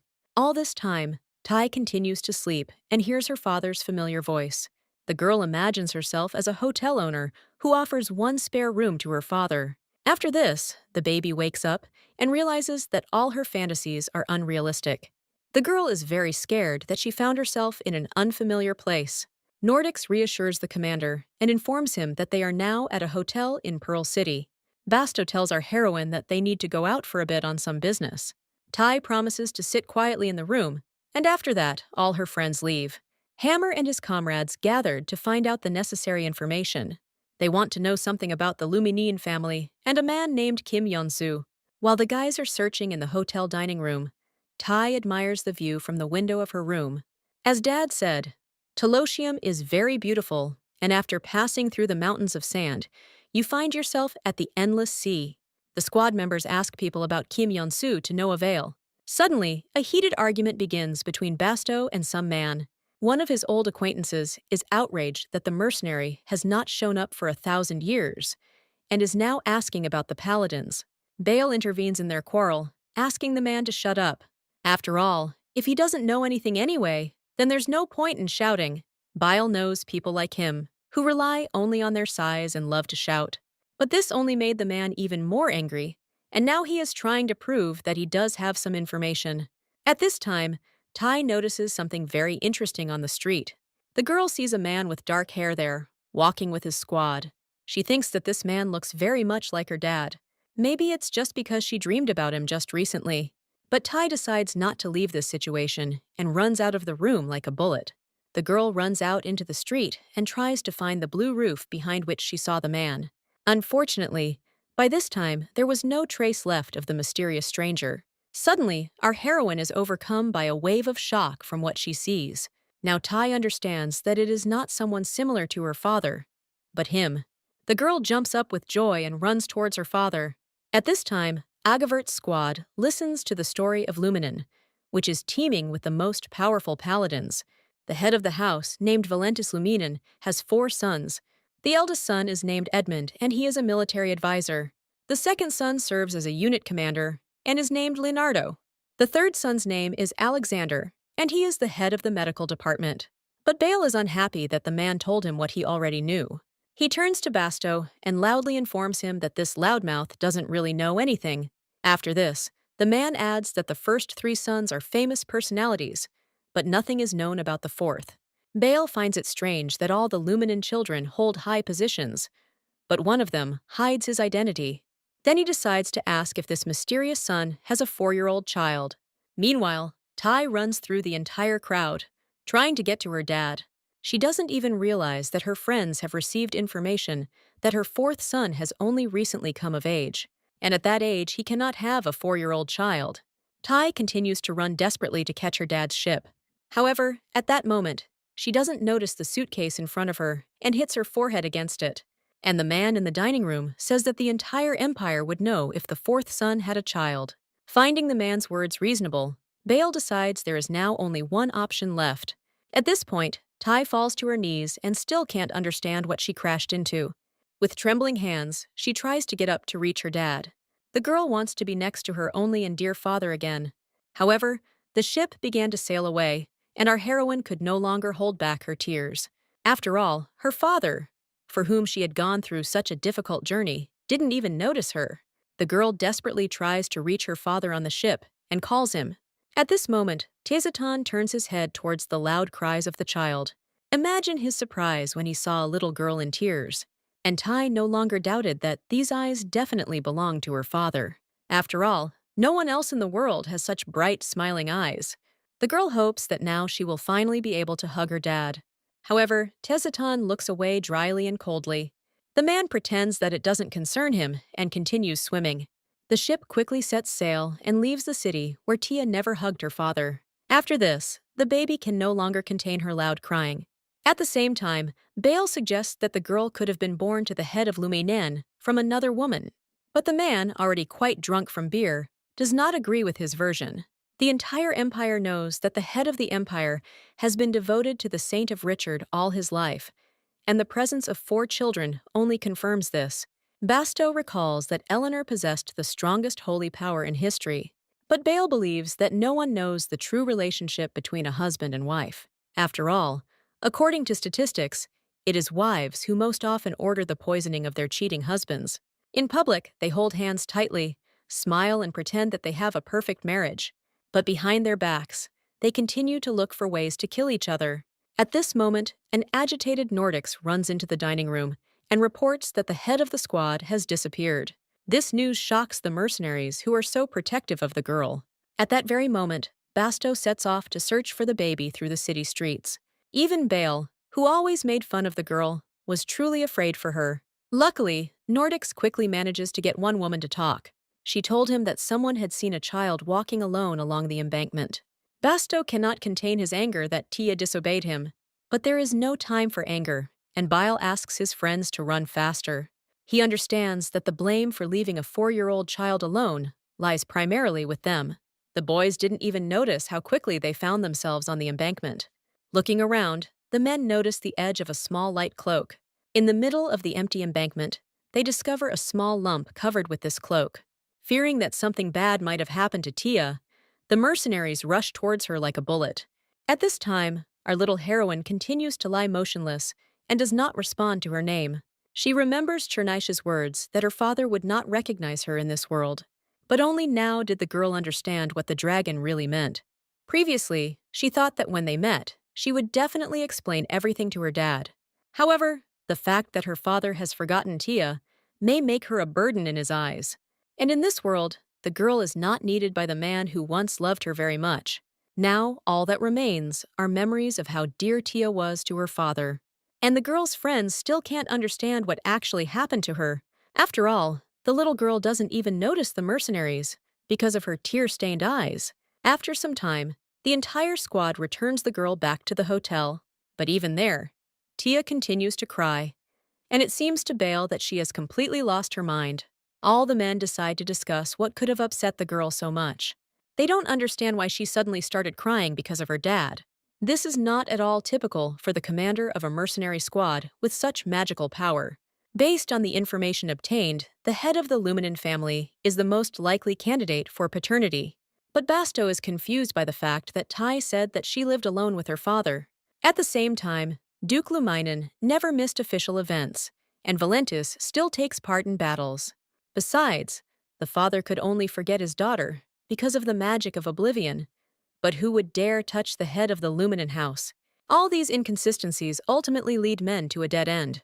Nordics explains that they shouldn't blindly believe the clue that the girl's father is the greatest paladin.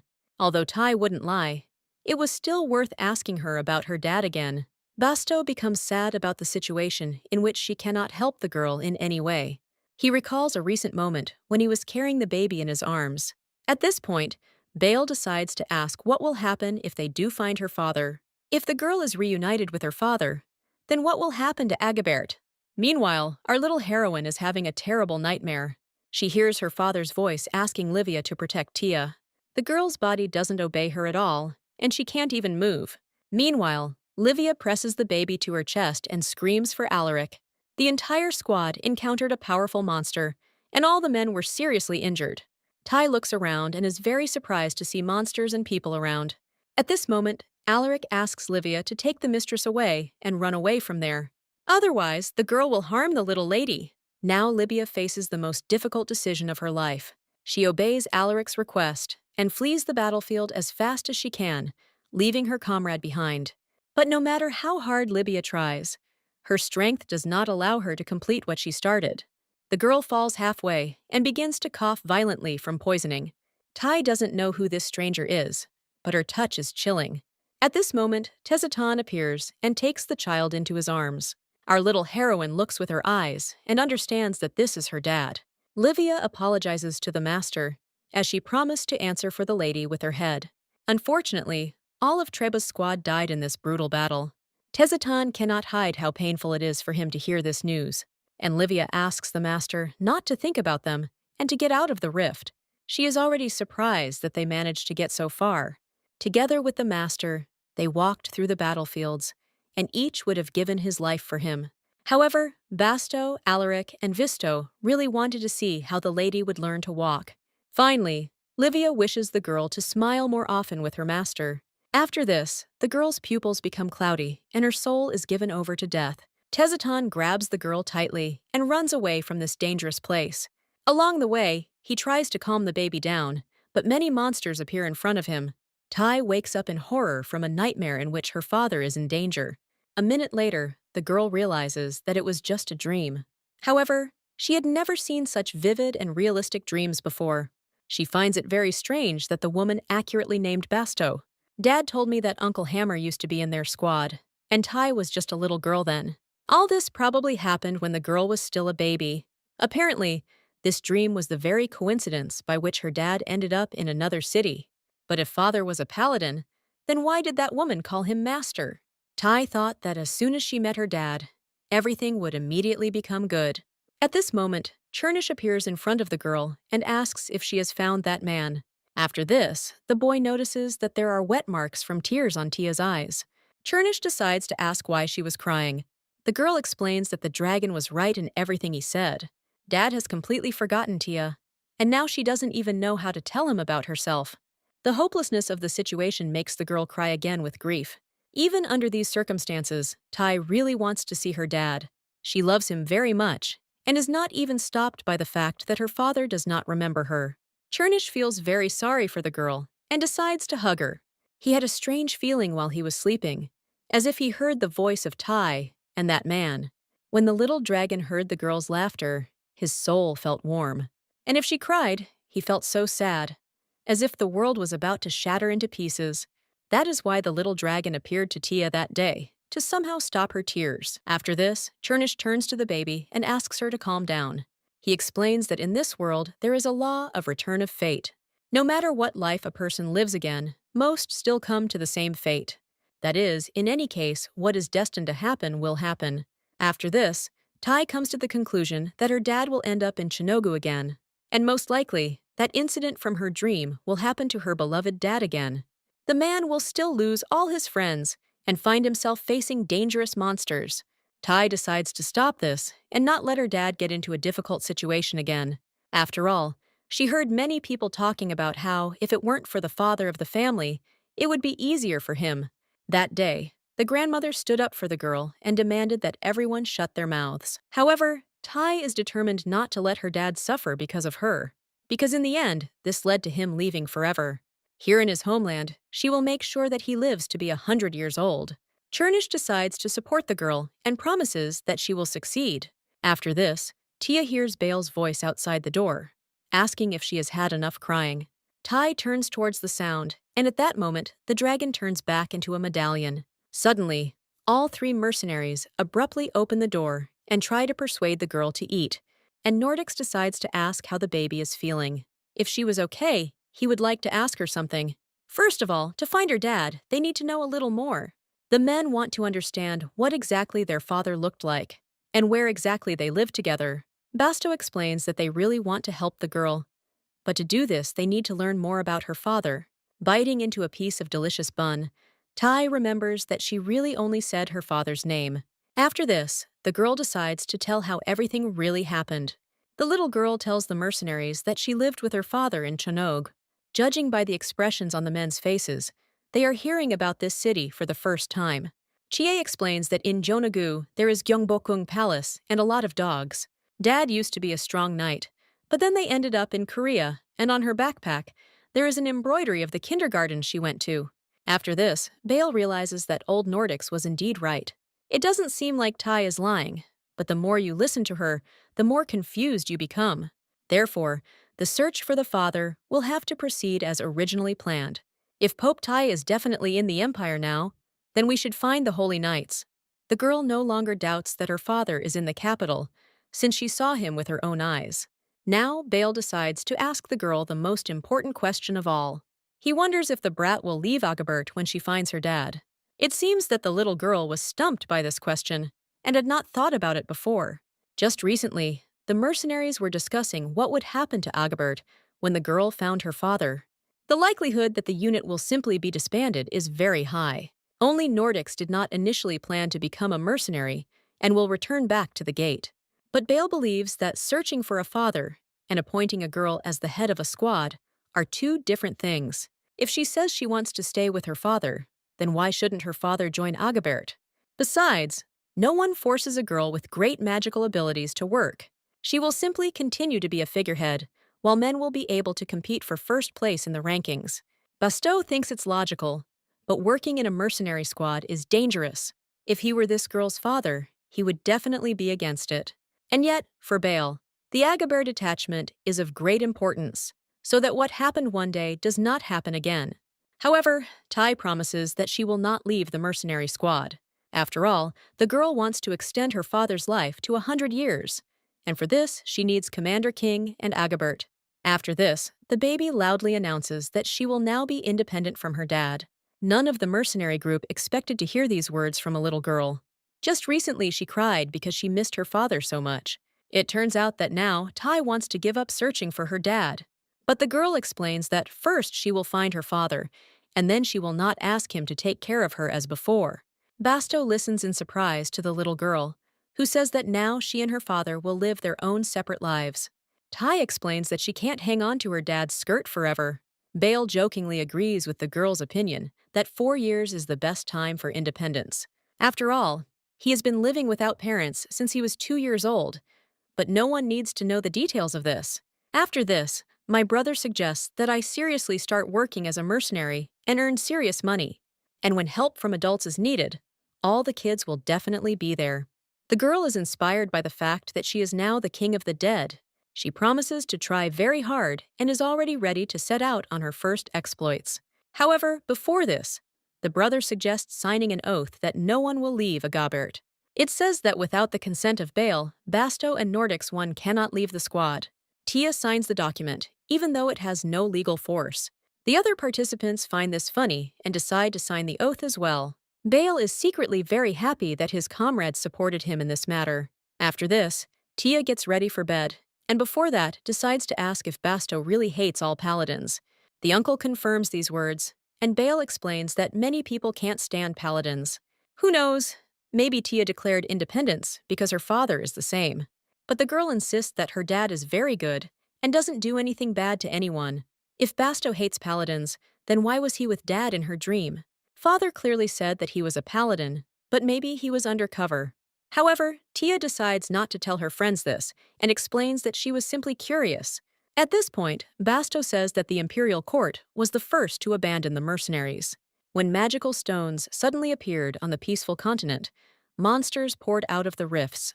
The imperial house then abandoned most of the country to defend only the capital. The people in the abandoned lands called themselves mercenaries and began to clear the stones.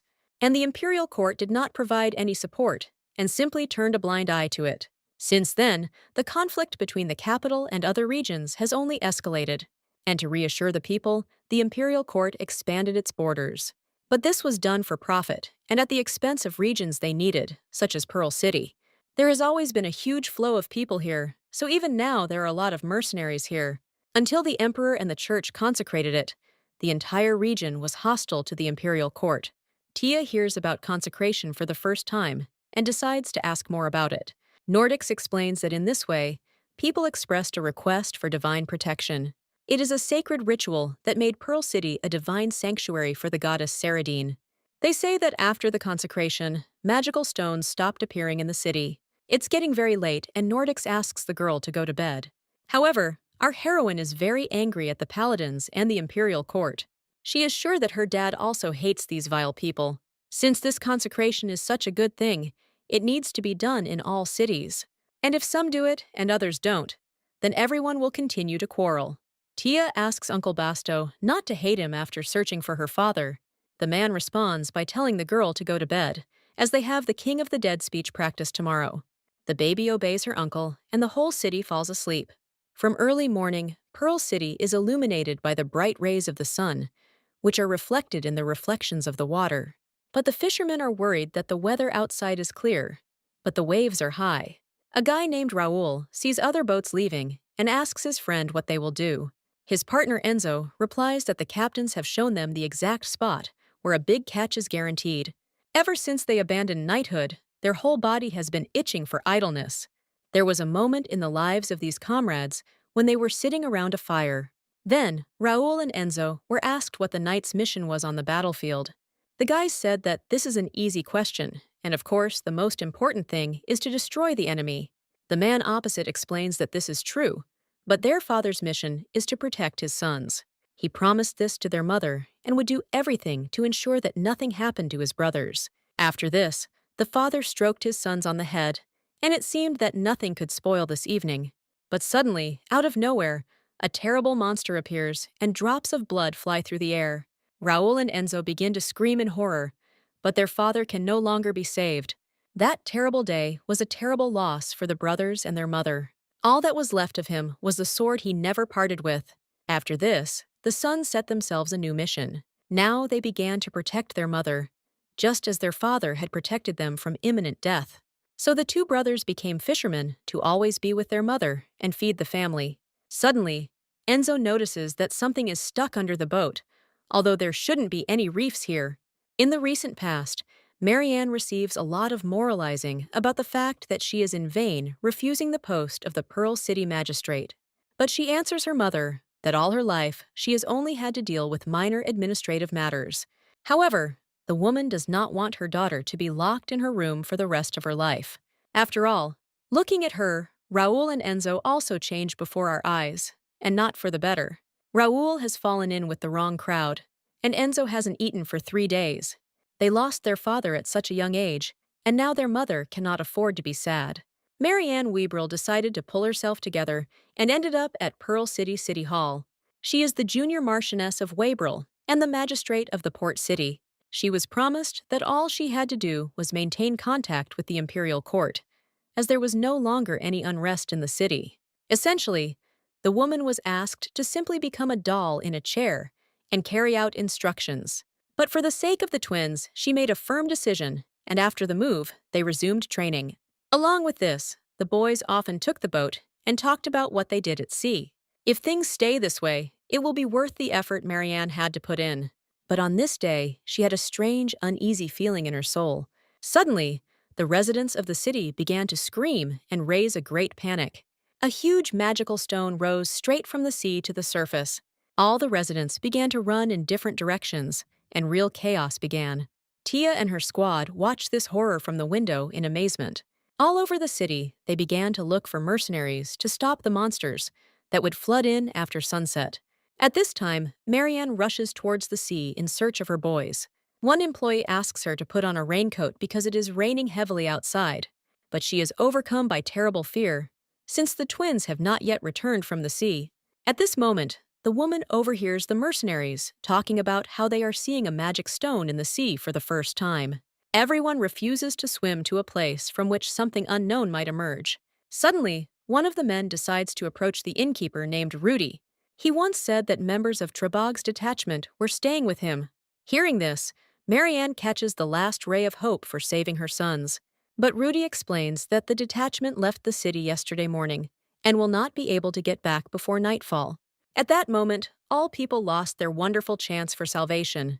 How is it that there is not a single mercenary in the city who could help the city? Ordinary citizens are outraged by this situation and believe that mercenaries are no different from paladins. After all, just as they abandoned people 100 years ago, so the troops are acting now. At this moment, one of the mercenaries hits the man who is the most indignant. He explains that people must beg them on their knees, since they cannot take a step without mercenaries. Carl decides to punish the residents, who insolently called him a paladin. Luckily, at that moment, Marianne appears next to the man. A worried employee runs into the hotel building after her. From him, people hear that this woman is a magistrate. She demands that Carl behave with due respect in her presence. But these words only make the impudent man laugh at the woman's position. Carl explains that her appearance indicates a different position. The woman looks more like the magistrate's bedpan than like him. At this moment, something happens that even the hotel owner did not expect. Basto decides to teach the impudent fellow a lesson and hits him in the face with his powerful fist. Carl can't withstand such an attack and falls right to the floor, in front of everyone. All this time, Basto wondered when and where he would meet his traitor. It is worth seeing the face of the feeble Carl, who did not expect to see the hammer. At this point, Bale joins in on the revenge and explains that it was because of Carl that they had to go through all this shit. They paid all their money to clean up the problems that arose because of him. Tia, wearing a black cloak and with a scythe, understands that in front of her is the very same offender Basto. This vile man even seems very evil and mean to her in appearance. At this moment, a voice is heard in the inn, greeting the younger Marchioness of Wabril. This man turns out to be Nordics, who immediately recognized Marianne. And all the people around begin to whisper that this is the richest family in the empire. Grandpa wonders how such a noble lady ended up in the rain. But all this time, thoughts about her sons are spinning in the woman's head. Upon learning that such a high-ranking lady was standing before him, Rudy invited her inside. While everyone is heading to the hotel, Tia asks Basto to go with them. Bale and Hammer leave the insolent Carl and warn him not to dare move from his spot. They promise that their commander will make him regret that he was ever born. At this time, Tia does not show her face and hides her head under the hood. The hotel doors close, and Carl is left alone in the pouring rain. It is impossible to convey how strong the rage of hopelessness was in him at that moment. While Carl's men help him up, the people discuss the squad leader, Agabert. Could that little man in the cloak really be the king of the dead? People heard that this was a disguise, and the commander cleared the Middlestone alone. However, yesterday it also became known that this king was running through the streets and crying. But according to rumors, this guy is a real pervert and very dangerous. Sometimes he pretends to be a pathetic child and casts creepy illusions on people when they try to help. Other mercenaries are shocked by such stories and consider the dead king and Tezeton to be completely insane strongmen. However, with his skills, it won't be difficult for him to cleanse the magic stone. Hearing people use Agabert's squad as an example, Carl can't stand it anymore. He demands that everyone shut their mouths, and the men immediately fall silent. Carl is angry at the paladins, who did not have enough of his enormous money. Otherwise, why the hell did this Basto end up in the same city with him? To avoid giving up his glory to anyone, Carl announces that the stone will be cleared by the Death Hounds. However, his men do not at all share their commander's enthusiasm. Meanwhile, Marianne is beside herself with excitement. Nordics even asks if everything is all right with the magistrate. After all, he never received an answer as to whether there was news from the imperial court. Marianne reports that her adjutant has sent an urgent message, but as it became clear, it would take time before an answer came. At this moment, Tai, in her childish voice, tells the magistrate that there is sadness on her face. The girl sees that the woman keeps looking at the sea, as if someone remained there. Marianne didn't expect that someone would notice her worries and get into them so accurately. After this, she can no longer bear it and stops hiding her emotions. The wall of denial that Marianne had built up in her soul with such difficulty began to crumble. She never ceases to console herself with the hope that the twins are hiding somewhere. However, she cannot shake the thought that in reality, the cold bodies of Raoul and Enzo are waiting for her. Tai cannot afford to leave her sons in trouble and promises to help. But Bale explains that they are already getting ready to leave this place. They were only delayed a little because they saw that freak Carl. Or maybe Tai just decided to turn them all into her pet dead. At this point, Basto explains that he too is skeptical about clearing this stone. Grandpa explains that even if they manage to get the boats, it is unknown how dangerous this stone is. After listening to pertinent arguments, Tia suggests not cleaning the stone. Everyone is surprised, because the girl just said the exact opposite. But the little girl explains that they will simply not fight the monsters and will save their sons. Then they will come back, persuade people to evacuate and leave the city. Basto considers this plan reasonable and acceptable for his forces. Now all that remains is for Tia to persuade Bale, enticing him with fame and money. She asks her friends to come closer so that no one can hear her. Then Tia informs that Madam Graduate Student is very rich. Tai recently saw that a woman was wearing a lot of gold, but there was not a single wrinkle on her face. Living in the Jongno area, she learned that girls smooth out wrinkles with money. After this, Lady Marianne is informed that Agabert has decided to go in search of her sons. They managed to get hold of a small ship that would take them out to sea. Marianne goes to see off the detachment with the people working on the ship. All the Agabert participants come onto the deck, and Tai waves to Madam Master Student. And Mariana decides to ask the head how he made such a decision. At this time, Bale tightens the knots and tells his friends that he is even touched. After all, he himself had recently suggested that Tia become independent and earn money. Meanwhile, the little girl asks the magistrate not to worry, since Basto was already steering the boats. At the same time, Bale has very good eyesight, and they will definitely be able to find her sons. Nordics listens carefully to everything the girl says and understands that she is truly right. There is not a single flaw in her words, especially about Marianne's rich family. After all, when the current marquis dies, the entire inheritance will pass to her, and the magistrate's husband was a high-ranking official at the level of captain of knights. After this, the ship sails away, and the squad begins its mission. The people remaining on the pier wish the mercenaries to return alive and good luck. However, on the way to the magic stone, the squad overtakes another ship. The Deathhounds are sailing on it, led by the scoundrel Carlo. The people on the ship Agavert are trying to figure out what kind of boat has come to them. Then everyone remembers that recently the Deathhounds volunteered to clear the stone. But why are they getting closer and closer to Agabert's boat? It's unclear what Carlo was planning, but at this rate the ships would simply collide. The vile leader of the squad clearly has no intention of retreating, and, instead of clearing the stone, plans to harm good people. And Bale can't hear what the Deathhounds are yapping against them. Basto asks not to pay attention to them and promises to take the boat further away. At this time, Carlo notices that the king of the dead is not on the ship and no one can stop him. It would have been a great option for him if Basto had quietly died behind the walls of the capital. But on the other hand, if Hammer dies right here, then the entire Agabert squad will come to an end. Carl gives the order to his team to act according to the plan, and they begin to carry it out. And Bale at this time cannot believe what he sees before his eyes. After all, the boat of the magistrate's sons washed up right on the magic stone. This fact brings horror to the mercenary's face, as this was not part of their plans. And Bale discovers people on a boat moored to a rock. Meanwhile, Tia and Grandpa Nordics watch everything from the pier. The girl can't even imagine how she can help her comrades in such a situation. After all, if she summons the dead into the sea, they won't even reach the surface. Moreover, Basto asked the girl to stay on the shore, since the sea was dangerous. She promised Uncle Hammer that she would stay here, but the evil Cal wants to offend him again. Meanwhile, Marianne hopes with bated breath that her sons will be saved. And the crack in the magic stone is getting bigger and bigger, and soon monsters may start crawling out of there. Tia starts stamping her foot as she tries to figure out how to help her comrades. Suddenly, the girl hears a languid voice calling her mistress. Inside the depths of the water, she sees the skull that had been waiting for her. The waves rise higher and higher, and Tia tries to understand what kind of dead man this is. Meanwhile, Basto is trying to figure out how to get to the rock, which has a strong current. The boat is about to be carried away into the open sea, and the sun is setting, and Carlo is trying to sink them. The situation is so bad that Bale suggests turning the ship around and getting out of there.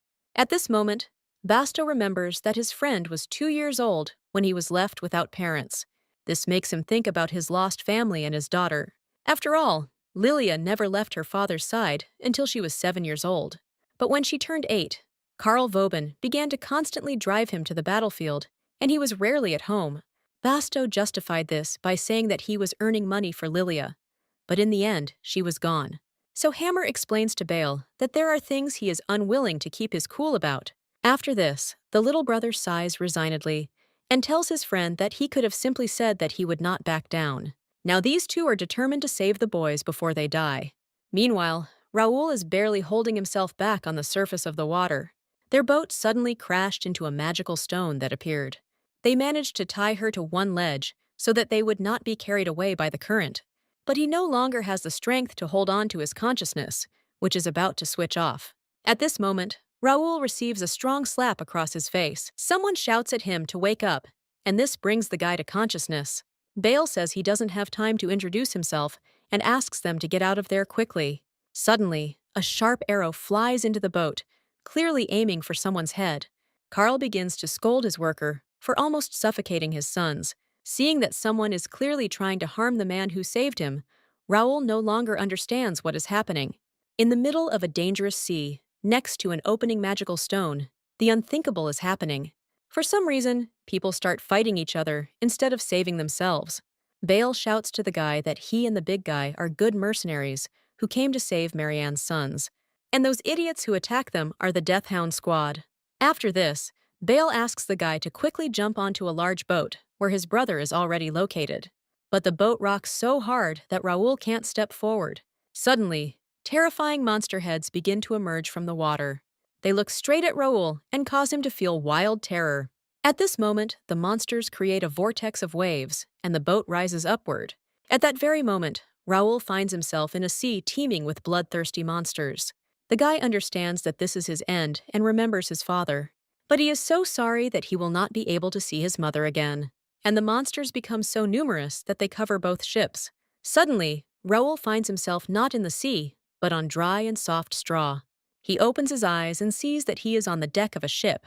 Tia is also there and tells the guy that it was a great catch. The girl explains that everything is fine now, and she came to save the magistrate's sons. At this time, many spirits appear in the air, who have come to the call of the lady. They are ready to carry out any order that the king of the dead gives them. Tia explains that there is Basto's sworn enemy on one of the ships, and he needs to be given a beating. The girl sailed on her huge boat, which belongs to the dead spirits. Seeing such a vessel next to his ship, Carlo feels perplexed. His crew reports with horror that the king of the dead has arrived on this ship. But Carlo considers this nonsense, since the king could not have ended up at sea. Moreover, he personally destroyed every single boat in the village. He did this so that Agabert would perish forever in the storm on his miserable little ship. Could it be that this bastard Basto decided to hinder him until the very end? Suddenly, the entire crew on Carlo's ship began to writhe in pain. For some reason, strong and sturdy men began to fall and clutch their heads. Bale notices that the leader of their squad has arrived on a huge ship. Basto looks around and cannot believe what he sees. At this time, people on the pier are trying to understand what happened. The king of the dead suddenly began to stamp her feet, and something amazing happened. A huge and long-sunken ship suddenly rose from the sea. Immediately after this, a gangway descended from the empty ship by itself. The queen of the dead whispered something, as if she was looking for a companion to the afterlife. But seeing the ship of the dead, everyone froze in stupefaction and horror. Only then did the magistrate go with her without hesitation. As soon as they boarded the ship, it instantly disappeared towards the magic stone. Now Marianne and her son Raoul are finally reunited. The woman is incredibly happy that her boy is safe. She reports that they were helped by the king of the dead and her mercenary squad. But Raoul is surprised that this man looks like an ordinary child. After listening to the spirits, Tia stamps her foot and orders the villains to listen to her words. A deadly current, dangerous for people, flows around her sailboat, and something terrible will happen if one of the death hounds touches the abyss of silence within this current. But at this moment, Tia forgets what exactly will happen to Carl's squad. She turns to the dead spirit and once again clarifies what will happen next. After this, Tia adds that, in this case, the cold aura of the deep sea will instill fear in their souls. Spirits begin to fly around the mercenaries, and they are enveloped in wild panic. Now, Carl understands why the idiots from his squad are in such a state. However, he considers all the words of the King of the Dead to be nonsense, until the following happens. Carl notices that all the people from his squad have suddenly disappeared from the ship. A huge green hand begins to reach out to the head of the Death Hounds and calls his name. The spirit touches Carl on the shoulders and causes him to feel wild horror at what is happening. After this, the man lifts his head up and comes face to face with his fear. In the end, he ended up feeding his entire family to the monsters. Only Carl Vauban survived that nightmare, and even then he escaped. As Agabert prepares to head back, Basto notices screams on the other ship. He hears Carlo begging for mercy and apologizing to Eve. Meanwhile, Bale asks Tia what's going on, and Enzo finally meets his brother and mother. At this point, our heroine announces that she has obtained a sailboat. But for Basto, something completely different is more important now, and he decides to turn to the girl. Judging by the situation on the Hound's ship, Carl is now seeing the souls of the dead. Tia confirms his words and adds that the spirit Glimnil told her this. He is the master of a ghost ship that moves thanks to the magic of the mistress. In the domain of Tia, there flows a current of the dead, which occupies all the space around. For the first time, Bale hears someone translate the ghost's words for him. And the souls will unite with the world where ghosts like them live. Now, Basto understands that his dear wife has become a ghost and is taking revenge on Carl. He hoped that his loved one had gone to heaven, but in reality, he was stuck in the abyss. Meanwhile, Carl, who caused the death of the Basto family, gets his comeuppance. Eve decides to leave this bastard for a moment to move on to more important matters. She flies up to the ship where her husband Basto is now. He doesn't see his wife, but Eve tries to convey important words to him. The girl reports that, at least with their daughter, Lilia, everything is different, and Eve found herself locked in the abyss only because of terrible resentment and hatred. At this point, Tia decides to tell Basto that his wife asked him not to worry. After all, his daughter Lilia went to a very good and bright place. After these words, Basto can no longer hold back his tears. He misses his wife Eve and his daughter Lilia so much that this longing eats away at him from the inside. At this, Eve thanks the King of the Dead and takes the vile Carl with him. After this, she releases his body, which flies straight into the monster's mouth. Finally, Eve asks the King of the Dead to take care of Basto. After some time, all the participants in the fight from the Hound Squad are tied up. They ask Basto to spare them and justify themselves by saying that they did so badly against their will. But Bale doesn't intend to listen to them and demands that the mercenaries shut up if they don't want to end up like those monsters. Not long before, Tia had shown the ship where to sail and where the monsters were. If they touched the current near the ship, they instantly lost all their strength. And those monsters that die immediately take Ty's side. Thus, the girl instantly joined the ranks of her dead. The entire squad of hounds watches in amazement as Commander Agabert clears the stone alone and laughs. Meanwhile, Basto is busy tying up his opponents. At this, Mother is thrilled about the decision Raoul just made. But Etzno thinks the same and explains that his brother has not gone crazy. Both brothers decided to announce right now that they wanted to take up swords again. However, Marianne is not ready to let this happen, as she has already done a lot for this. Her sons were having such a hard time after their father's death that she decided to move to Pearl City. But Raoul and the mother herself knows that her sons left the order for something else. This did not happen because the twins' father suddenly died at the hands of a monster. At the time, the grandmother complained to her grandchildren that her Marianne would become hysterical just from the sight of her children with swords. Now all hope for the widow's fortune lay with Raoul and Enzo. Even if their grandmother had to use her grandchildren, she was willing to do so for her daughter's sake. Therefore, the woman begs Raoul and Enzo to listen to her and help their mother. It was by no means a good plan, but Mother gradually began to come to her senses, and on the day the twins left the order, deep down she was very happy. Just like their grandmother, Raoul and Enzo were very afraid for Mariana, and the position of magistrate was also found especially for the widow. At this moment, Marianne freezes and realizes that the boys are right, and Enzo tries to assure his mother that she is not guilty of anything. But the woman already knows that her sons did not throw down their swords because of her.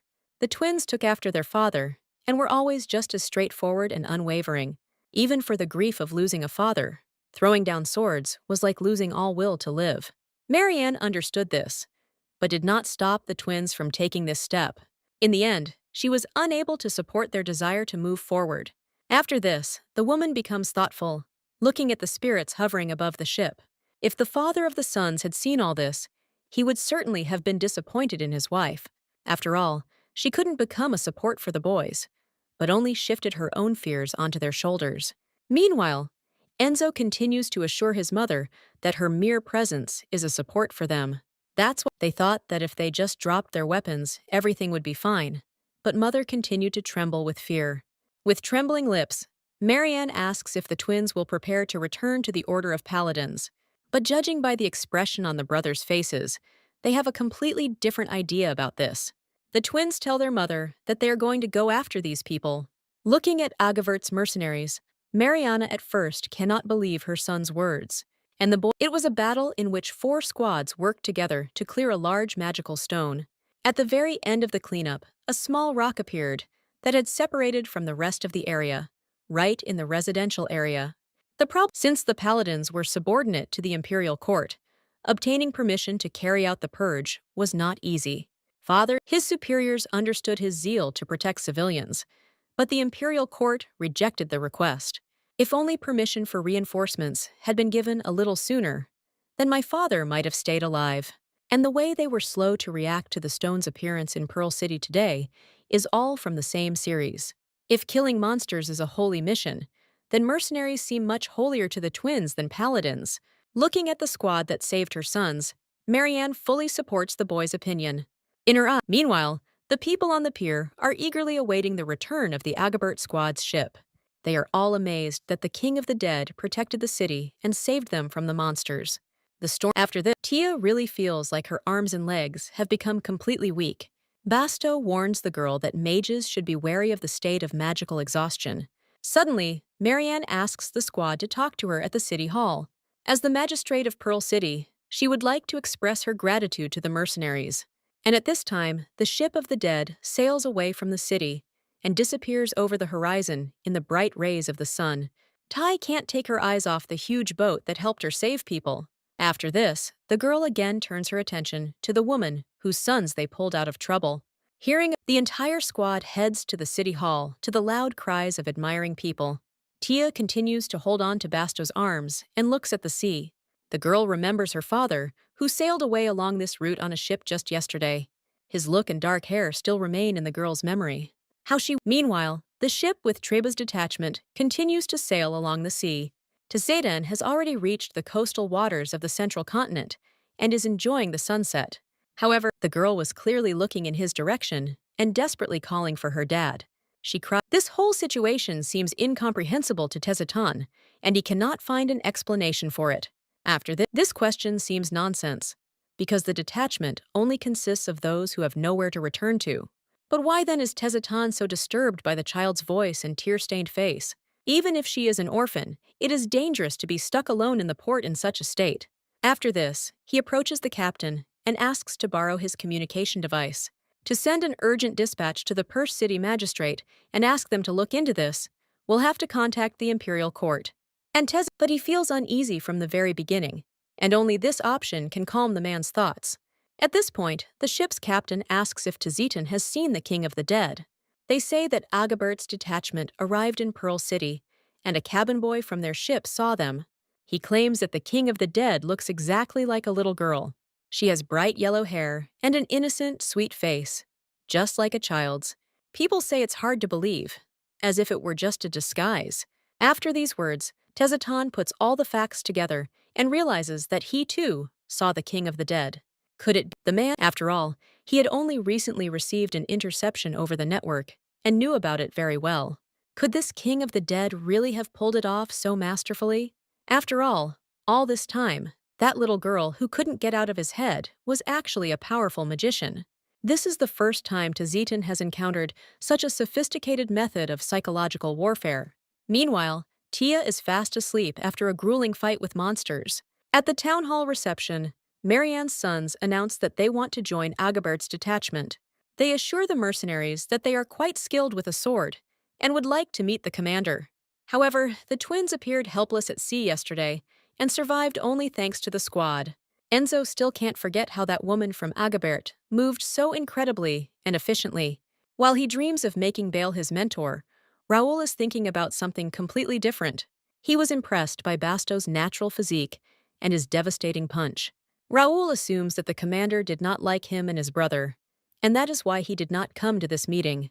However, it is difficult to explain to twins that a 4-year-old child has simply gone off to take a nap. Bale reports that even if the commander doesn't like the brothers, he still listens to his opinion. After all, it is Bale who is the very member of the squad who enjoys the favor of the king of the dead. The twins are very surprised that the commander has such a favorite. But Basto asks his comrade not to lie, and says that the commander values him most of all. Nordics also decides not to stand aside and pays attention to his life experience and reliability. At this point, Basto and Bale inform the old man that their contribution as fighters is much greater, and the twins watch the quarrel and cannot believe that such strong men are trying to get the master's attention. It is obvious that the Archmage also possesses outstanding leadership qualities. At this time, our heroine has a dream that her friends are trying to choose which of them is better. They decide to ask the girl and ask who she likes more. Tia introduces each of her comrades as a separate piece of delicious food. The girl begins to toss and turn on the bed and tries to make a choice. At this moment, a bright ray of light begins to appear from her cloak. Tia hears someone's voice calling her his savior. The baby opens her eyes and sees before her a sea goddess who introduces herself by the name Cyrodiine. She tells the girl that she saved her life just recently. So Cyrodiine wanted to thank Tai before she fell asleep. However, Tai doesn't understand how she helped the princess if she was just sleeping. It turns out that last night the girl freed the goddess from the stone in which she was locked. This seems strange to Tia, since there was no one inside when the stone was being cleaned. But the goddess explains that this is not at all surprising, because she was that very stone. Our heroine is shocked to discover that the princess is the magic stone. Cyrodiine was originally a sea goddess who ruled over the Western Sea. In simple terms, she was a being that resembled a spirit. Tia only remembers the spirits she met in Hinu's game. The older brother grew spirits and bought new skins every day. That's why Hunwoo had a lot of them on his childhood phone, and he was always bragging about them. And Cyrodiine continues to tell that the mother tree was the source of the spirit's power. But one day, it lost its power, and the goddess turned into a magic stone. After this, Tia becomes curious about why the mother tree got hurt. However, the goddess reports that she has already been here for a long time. Now even maintaining physical fitness is becoming difficult. Therefore, while the goddess is still able to communicate with the girl, she asks her to take the bracelet. This thing is created from the very essence of the sea goddess Cyrodiine, and in ancient times was called the Shrine of Oblivion. If Tia touches someone with her hand while wearing the bracelet, she will be able to erase any of their memories. The goddess also adds that a small spirit in the girl's backpack will help her find the right person. For now, he is wandering, but together with Taya Lucarian, he will overcome everything one day. At this moment, the goddess Cyrodiine disappears from sight and does not have time to finish her thought about Chernish. But from what she heard, Tai realized that the dragon was not a Pokemon at all. It turns out that Chernish is a spirit who will help find Dad. After this, the first thing the baby does is make a plan for the near future. There are only 2 points, the first of which includes finding the dad. Everything is going well with this, but the truth about Chernish is still unclear. But now, Tai knows that there is a mother tree that is injured, and the spirits now have little strength.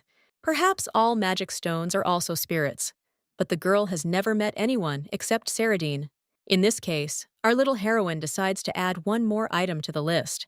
Now she plans to find the mother tree and check if the other spirits are stones. When our heroine was in kindergarten, the teacher praised her for her beautiful handwriting. The woman was sure that her father would be proud of his daughter, and that Tia really missed this place. She really likes Uncle Basto, Bale, and Nordics. But besides them, the little girl loves other people too. That's why she really misses her grandmother, who lives next door, her aunt, and the kids from kindergarten. The little girl really misses the people who surrounded her in the past. Thinking about food, Tia realizes that she is already very hungry. The girl stands up on her little legs and decides to tell her friends that it's time for her to eat. She is even very interested in how tasty the food is at the city hall. Tia opens the door and starts calling for Uncle Basto and Nordics. She approaches Bale carefree and decides to tell him about the magic stones. But judging by my brother's reaction, something strange is going on here. At this moment, the faces of all the mercenaries are disconcerted by what is happening. Tia turns her head and sees the twins Enzo and Raoul in front of her. Our heroine is horrified that she has completely forgotten about her disguise. Bale takes the girl in his arms and demands that the brothers stay put and forget about joining the squad. At this moment, the stunned brothers don't even know how to react. All the mercenaries in the squad leave the room, leaving the surprised twins behind.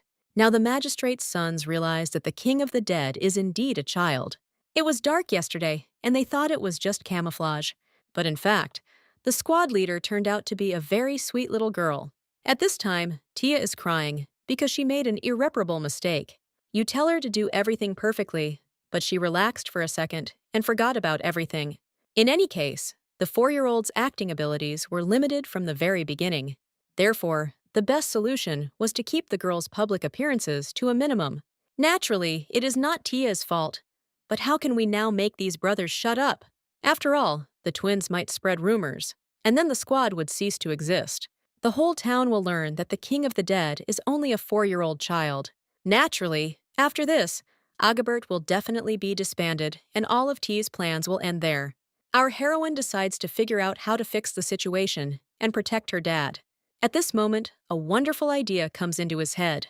She remembers the goddess's gift, which can erase memories. After this, the girl tells her comrades that she has a plan. She offers the mercenaries to get rid of the magistrate's sons. Of course, such words from a 4-year-old girl are terrifying. Bale informs the little one that this cannot be done under any circumstances. Although mercenaries will take on any job, this is too much for a 4-year-old. But Tai is already running as fast as she can to test her new strength. Bale manages to grab the girl and does not understand when she became so cruel. Tai, hearing these words, our little heroine is horrified. She wonders why her brother thought she would kill a person.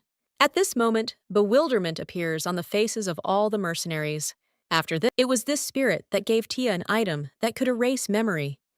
She also calls her name, and the mercenaries remember that old man Nordics already told about Saradine. She brought divine protection to Pearl City and is revered by local residents. Bale decides to check if the girl is sure that Saradine has become a magic stone. Basto is a little surprised that, in addition to magic, Tia can also communicate with spirits.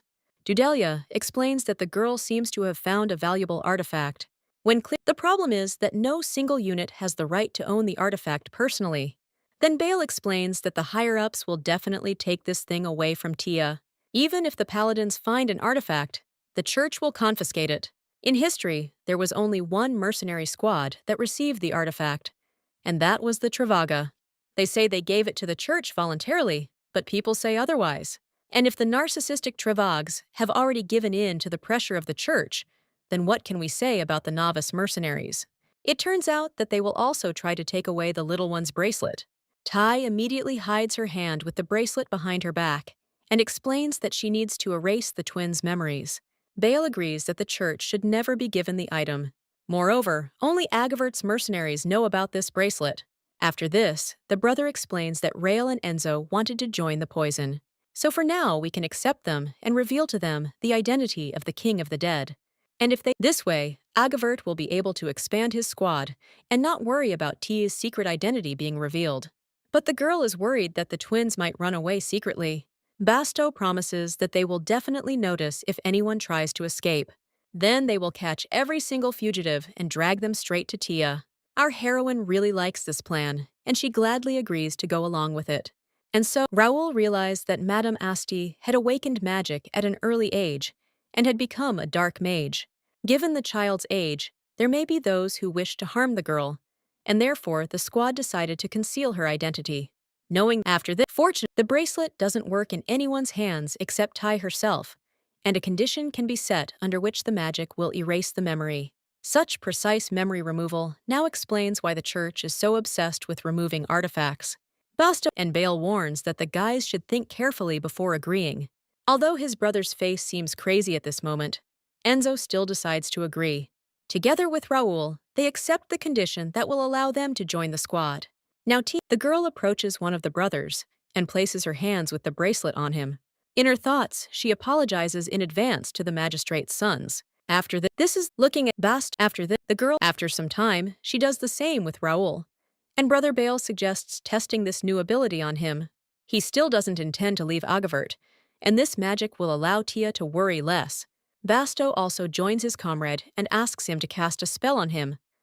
However, she doesn't find Grandpa Nordics anywhere and looks around.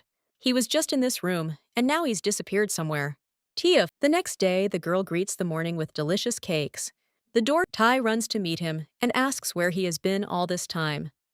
After all, the baby's strength is still too great to be hidden forever.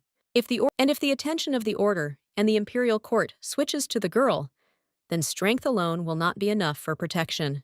A girl once told me that if you catch a strong Pokemon, you become stronger. And Grandpa explains that there are many ways to turn a person into a puppet. And if someone tries to do this to Tia, will she be able to defend herself? That is why the grandfather offers the girl the help of the Marquis of Weybril's family. Tia informs the woman that all members of Agavert are under a conditional spell, and she's Marianne. Since Raoul and Enzo chose the girl as their commander, they are all in the same boat. From that moment on, Marianne promises Tia that she will consider her child. She is very pleased that strangers in this world consider her their daughter. She understood that one day her sons would want to go to the battlefield again. Therefore, the woman is very happy that now the twins will be with Tia. After telling everything to the magistrate was a good idea, because the girl wants to become even stronger. Then everything would be fine with Uncle Basto and the magistrate. After this, a deep and dark night falls throughout Pearl City. A few days later, Tia can't hide her delight. In front of her detachment, there are several carriages that were prepared especially for Agavert. Marianne, hearing the twin, this weapon was the only thing that remained after his death. At this moment, Tia looks out of the carriage window and also informs the magistrate that they will all return. The woman waves to the departing carriage and feels calm for her sons. After this, Marianne returns to the city hall and takes up a pen. The woman wants to know about a holy knight who is famous now or was famous in the past. They say that this man is very serious and taciturn. His name is unusual, so Marianne hopes that it won't be difficult to find him. Meanwhile, Travag's squad is fighting monsters again and clearing the stone. For them, this battle is more like entertainment, where mercenaries grind monsters into dust. And Marianne, in her letter, begins the search for a holy knight named Kim Yeon-soo. The woman is very interested in what really happened to this girl. At this moment, Agavert's squad continues its long journey to the weapons quarter. Raoul thinks about the name of the girl's father and tries to remember at least something. However, he had never encountered a holy knight with that name in the capital. So the mercenaries continue on their way, knowing nothing about the girl's father. Basto notices that Tai has become noticeably quiet and is thinking about something. At this point, the girl says that something has occurred to her. Apparently, Dad told her his fake name, and that's why they can't find him. There was a drawing competition at Tai's kindergarten, and all the children diligently depicted their works of art. After this, the teacher suggested that they write their names on paper.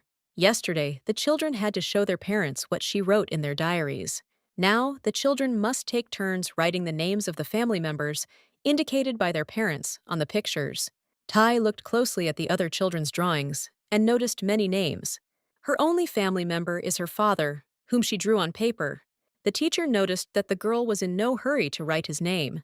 Dad was just Dad, but for Grandma, he was a bachelor from apartment 106th. Yesterday, he came when Tai was already asleep, and the girl forgot to show him the diary. The teacher was surprised to hear that the little girl did not know her father's name. But then, she said they could find out his name if Tia came with her. When Tia was registered for kindergarten, her father filled out a form with his name. The teacher shows the girl a questionnaire and asks her to read what is written there. It was on this paper that Tia saw that her father's name was Kim Yeon-soo. The girl was very happy when she finally learned her father's name. That day, her dad returned home early for the first time in a long time. Tai showed off her drawing and the fact that she wrote his name on it. Dad praised the girl and said that she wrote everything correctly. But the teacher told her to write her name as Kim Asti so that it would appear complete. Dad looked carefully and said that now you can write like this everywhere. Kim Asti will be the name they will use in Korea, but if the girl returns to her homeland, she will have a different surname there. At that moment, Tia assumed that she would no longer be Kim, but Park. Then her dad laughed and started hugging his sweet little girl. At that moment, the little girl did not fully understand the meaning of her father's words. Perhaps it was worth asking him in more detail what Ty's real last name was. Now the whole squad understands that all this time they were looking for another person. The long journey made the girl fall asleep, and she settled down on Basto's lap. While Tai sleeps, the guys discuss the facts that are already known. None of them had heard of Korea before, and they thought it was some kind of principality. The hardest part is that Tie's father lost his memory because of the people from the Luminen family. That's why they head to the capital to learn more about it. Raoul explains that Valentis Luminen is a person that everyone looks up to. All his sons are respectable paladins, and it is unlikely that anyone in their family would do such a thing because of a child. But Bale is still convinced that no one knows what is going on inside the family itself. At this point, Basto turns to Grandfather Nordics, who controls the horses. He asks to stop near the lake to fill the flasks. After this, Basto gets out of the carriage and goes to the pond. Raoul decides to take advantage of the moment to relieve himself. Enzo decides to go with his brother and also leaves the carriage. At this moment, Bale gets up from his seat and walks along with his brothers. But Enzo is shocked that the woman is about to take a leak next to them. While Bale urges the surprised mercenary on, he turns red as a tomato from embarrassment. Do people from the squad, regardless of gender, relieve themselves together? Enzo decides to help the woman and tries to find a place to hide. Bale asks in surprise if the guy is embarrassed in front of him. He adds that he and Basto have already seen everything from each other and even have to wash themselves in every puddle. Enzo is completely speechless and thinks that the woman does not feel the slightest discomfort. And Bale says you shouldn't expect conditions like in a mansion with hot water. Then one of the twins decides that he is no one to judge the mercenaries. Enzo apologizes to Bale, whom he believes is a woman. At this moment, he unzips his pants, and the guy finally blushes. He immediately turns away so as not to see the girl's charms. Bale is surprised that Enzo was in a knightly order and does not know the rules of toilet etiquette. Was the guy really staring at his commander's paraphernalia like that too? While Enzo is recovering from what he saw, Bale finishes relieving himself. The mercenary is already returning back, but the guy can't move from the spot. Even Basto and Raoul have already managed to do their business, but Enzo still can't move. The guy is still trying to understand that Bale is not a woman after all. After some time, Agavert's squad reaches the weapons quarter of Populos. Tia sees a huge black cloud coming out of the pipe and wonders what it is. Nordics explains that this smoke is emitted from the furnace during the creation and repair of weapons, and Basto asks not to unpack things, since they will leave as soon as they finish repairing the hammer. The girl is surprised that they are leaving so early, because they had to spend 4 nights in the carriage. It turns out that the master manager is famous for his pride and bad temper, so it's best not to mess with him. The best solution for the entire squad would be to leave here as soon as possible. Tia understands that Uncle Basto doesn't like this boss at all. After some time, the man informs that the repairs will take 2 months. Basto did not want to wait that long and asked for the hammer to be returned. But the master said that he would not allow the weapon he had created to be repaired by some low-class blacksmith. As a result, the manager took the weapon with him and became very angry. The master of the weapons quarter is a man with whom even the emperor cannot do anything. Nordics decides to help his friend and promises to meet with the master tomorrow, since he knows him a little. Since the boys now have a lot of time, they decide to pick up weapons for Tai and Grandpa. However, Bale decides that it is too early for the little one to have a weapon that could hurt her. Basto suggests taking a small pistol with paralyzing darts. Brother thinks about it and decides that this makes sense. He laughs at the wonderful idea of allowing a 4-year-old child to use poison darts. And Tia, at that moment, she remembers Marianne, who said that she would consider the commander her child. Tia promised her that she would definitely take care of her brother Raoul and Enzo. To do this, the girl decides to learn how to use poisonous darts. While all the mercenaries head to the weapons shop, Tia takes off and runs after them. Glimnil gave the girl a lot of money on the ship, and she promises to pay for everything.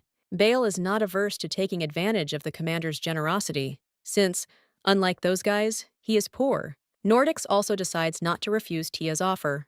The King of the Dead promises to become a reliable commander and protect his squad.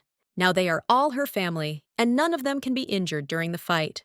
The granny from apartment number 107 also said the same thing every day. Family is not only when you are connected by blood, but also when you are connected by heart. For Tia, everyone here is family, and she loves everyone very much. So the girl will buy 100 poison darts, and will protect everyone so that no one gets hurt, and no one will be sad about it. At this point, Bale declares that the little one is completely stupid. After all, mercenaries can't help but get injured, and even the girl herself almost got hurt. Therefore, he demands that Tia take care of her own safety first. The baby sticks out her tongue at Bale and says that the first one to get hurt is a fool. At this moment, everyone realizes that their squad leader is very kind. After this, all the mercenaries go to the weapons market.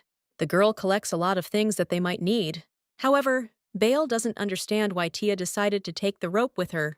The girl is surprised that her brother doesn't know such basic things, because she needs it to escape through the window. Suddenly, Tia sees powerful armor for knights in front of her. Right on her chest, she notices a beautiful gemstone. This heart seems incredible to the girl and makes a great impression on her. Tia asks Bale to look at this beauty, and her brother agrees with her delight. However, the little one won't be able to buy it, since it's not for sale. And yet the heart seems so beautiful to her that she really wants to take it. At this moment, one man starts coughing violently and attracts attention. Tia and Bale immediately turn their gaze to the strange man. And the man at this moment is interested in the leader of Agavert and the King of the Dead. Bale looks at the man suspiciously, trying to understand his motives. Enzo and Raoul are also tense about what is happening to their commander. Even Nordics and Basto take a break from their work and observe the situation. At this point, Tia responds that she is indeed Commander Agavert. After these words, the man's face becomes serious and noticeably tense. Shortly before this man told Baragon that Basto had gone to the arsenal with members of the detachment. It looks like he's going to buy himself some new weapons there for the time being. At this point, the master becomes furious at such news. This scoundrel threw away his weapon and dared to look for a new one. Therefore, the master demands that Basto be thrown out of the exhibition area. He doesn't even care that they are losing important clients because of this. Following the elder's instructions, the man asks Agavert's squad to leave this place. At the same time, they must put out all the weapons they have collected in the cart.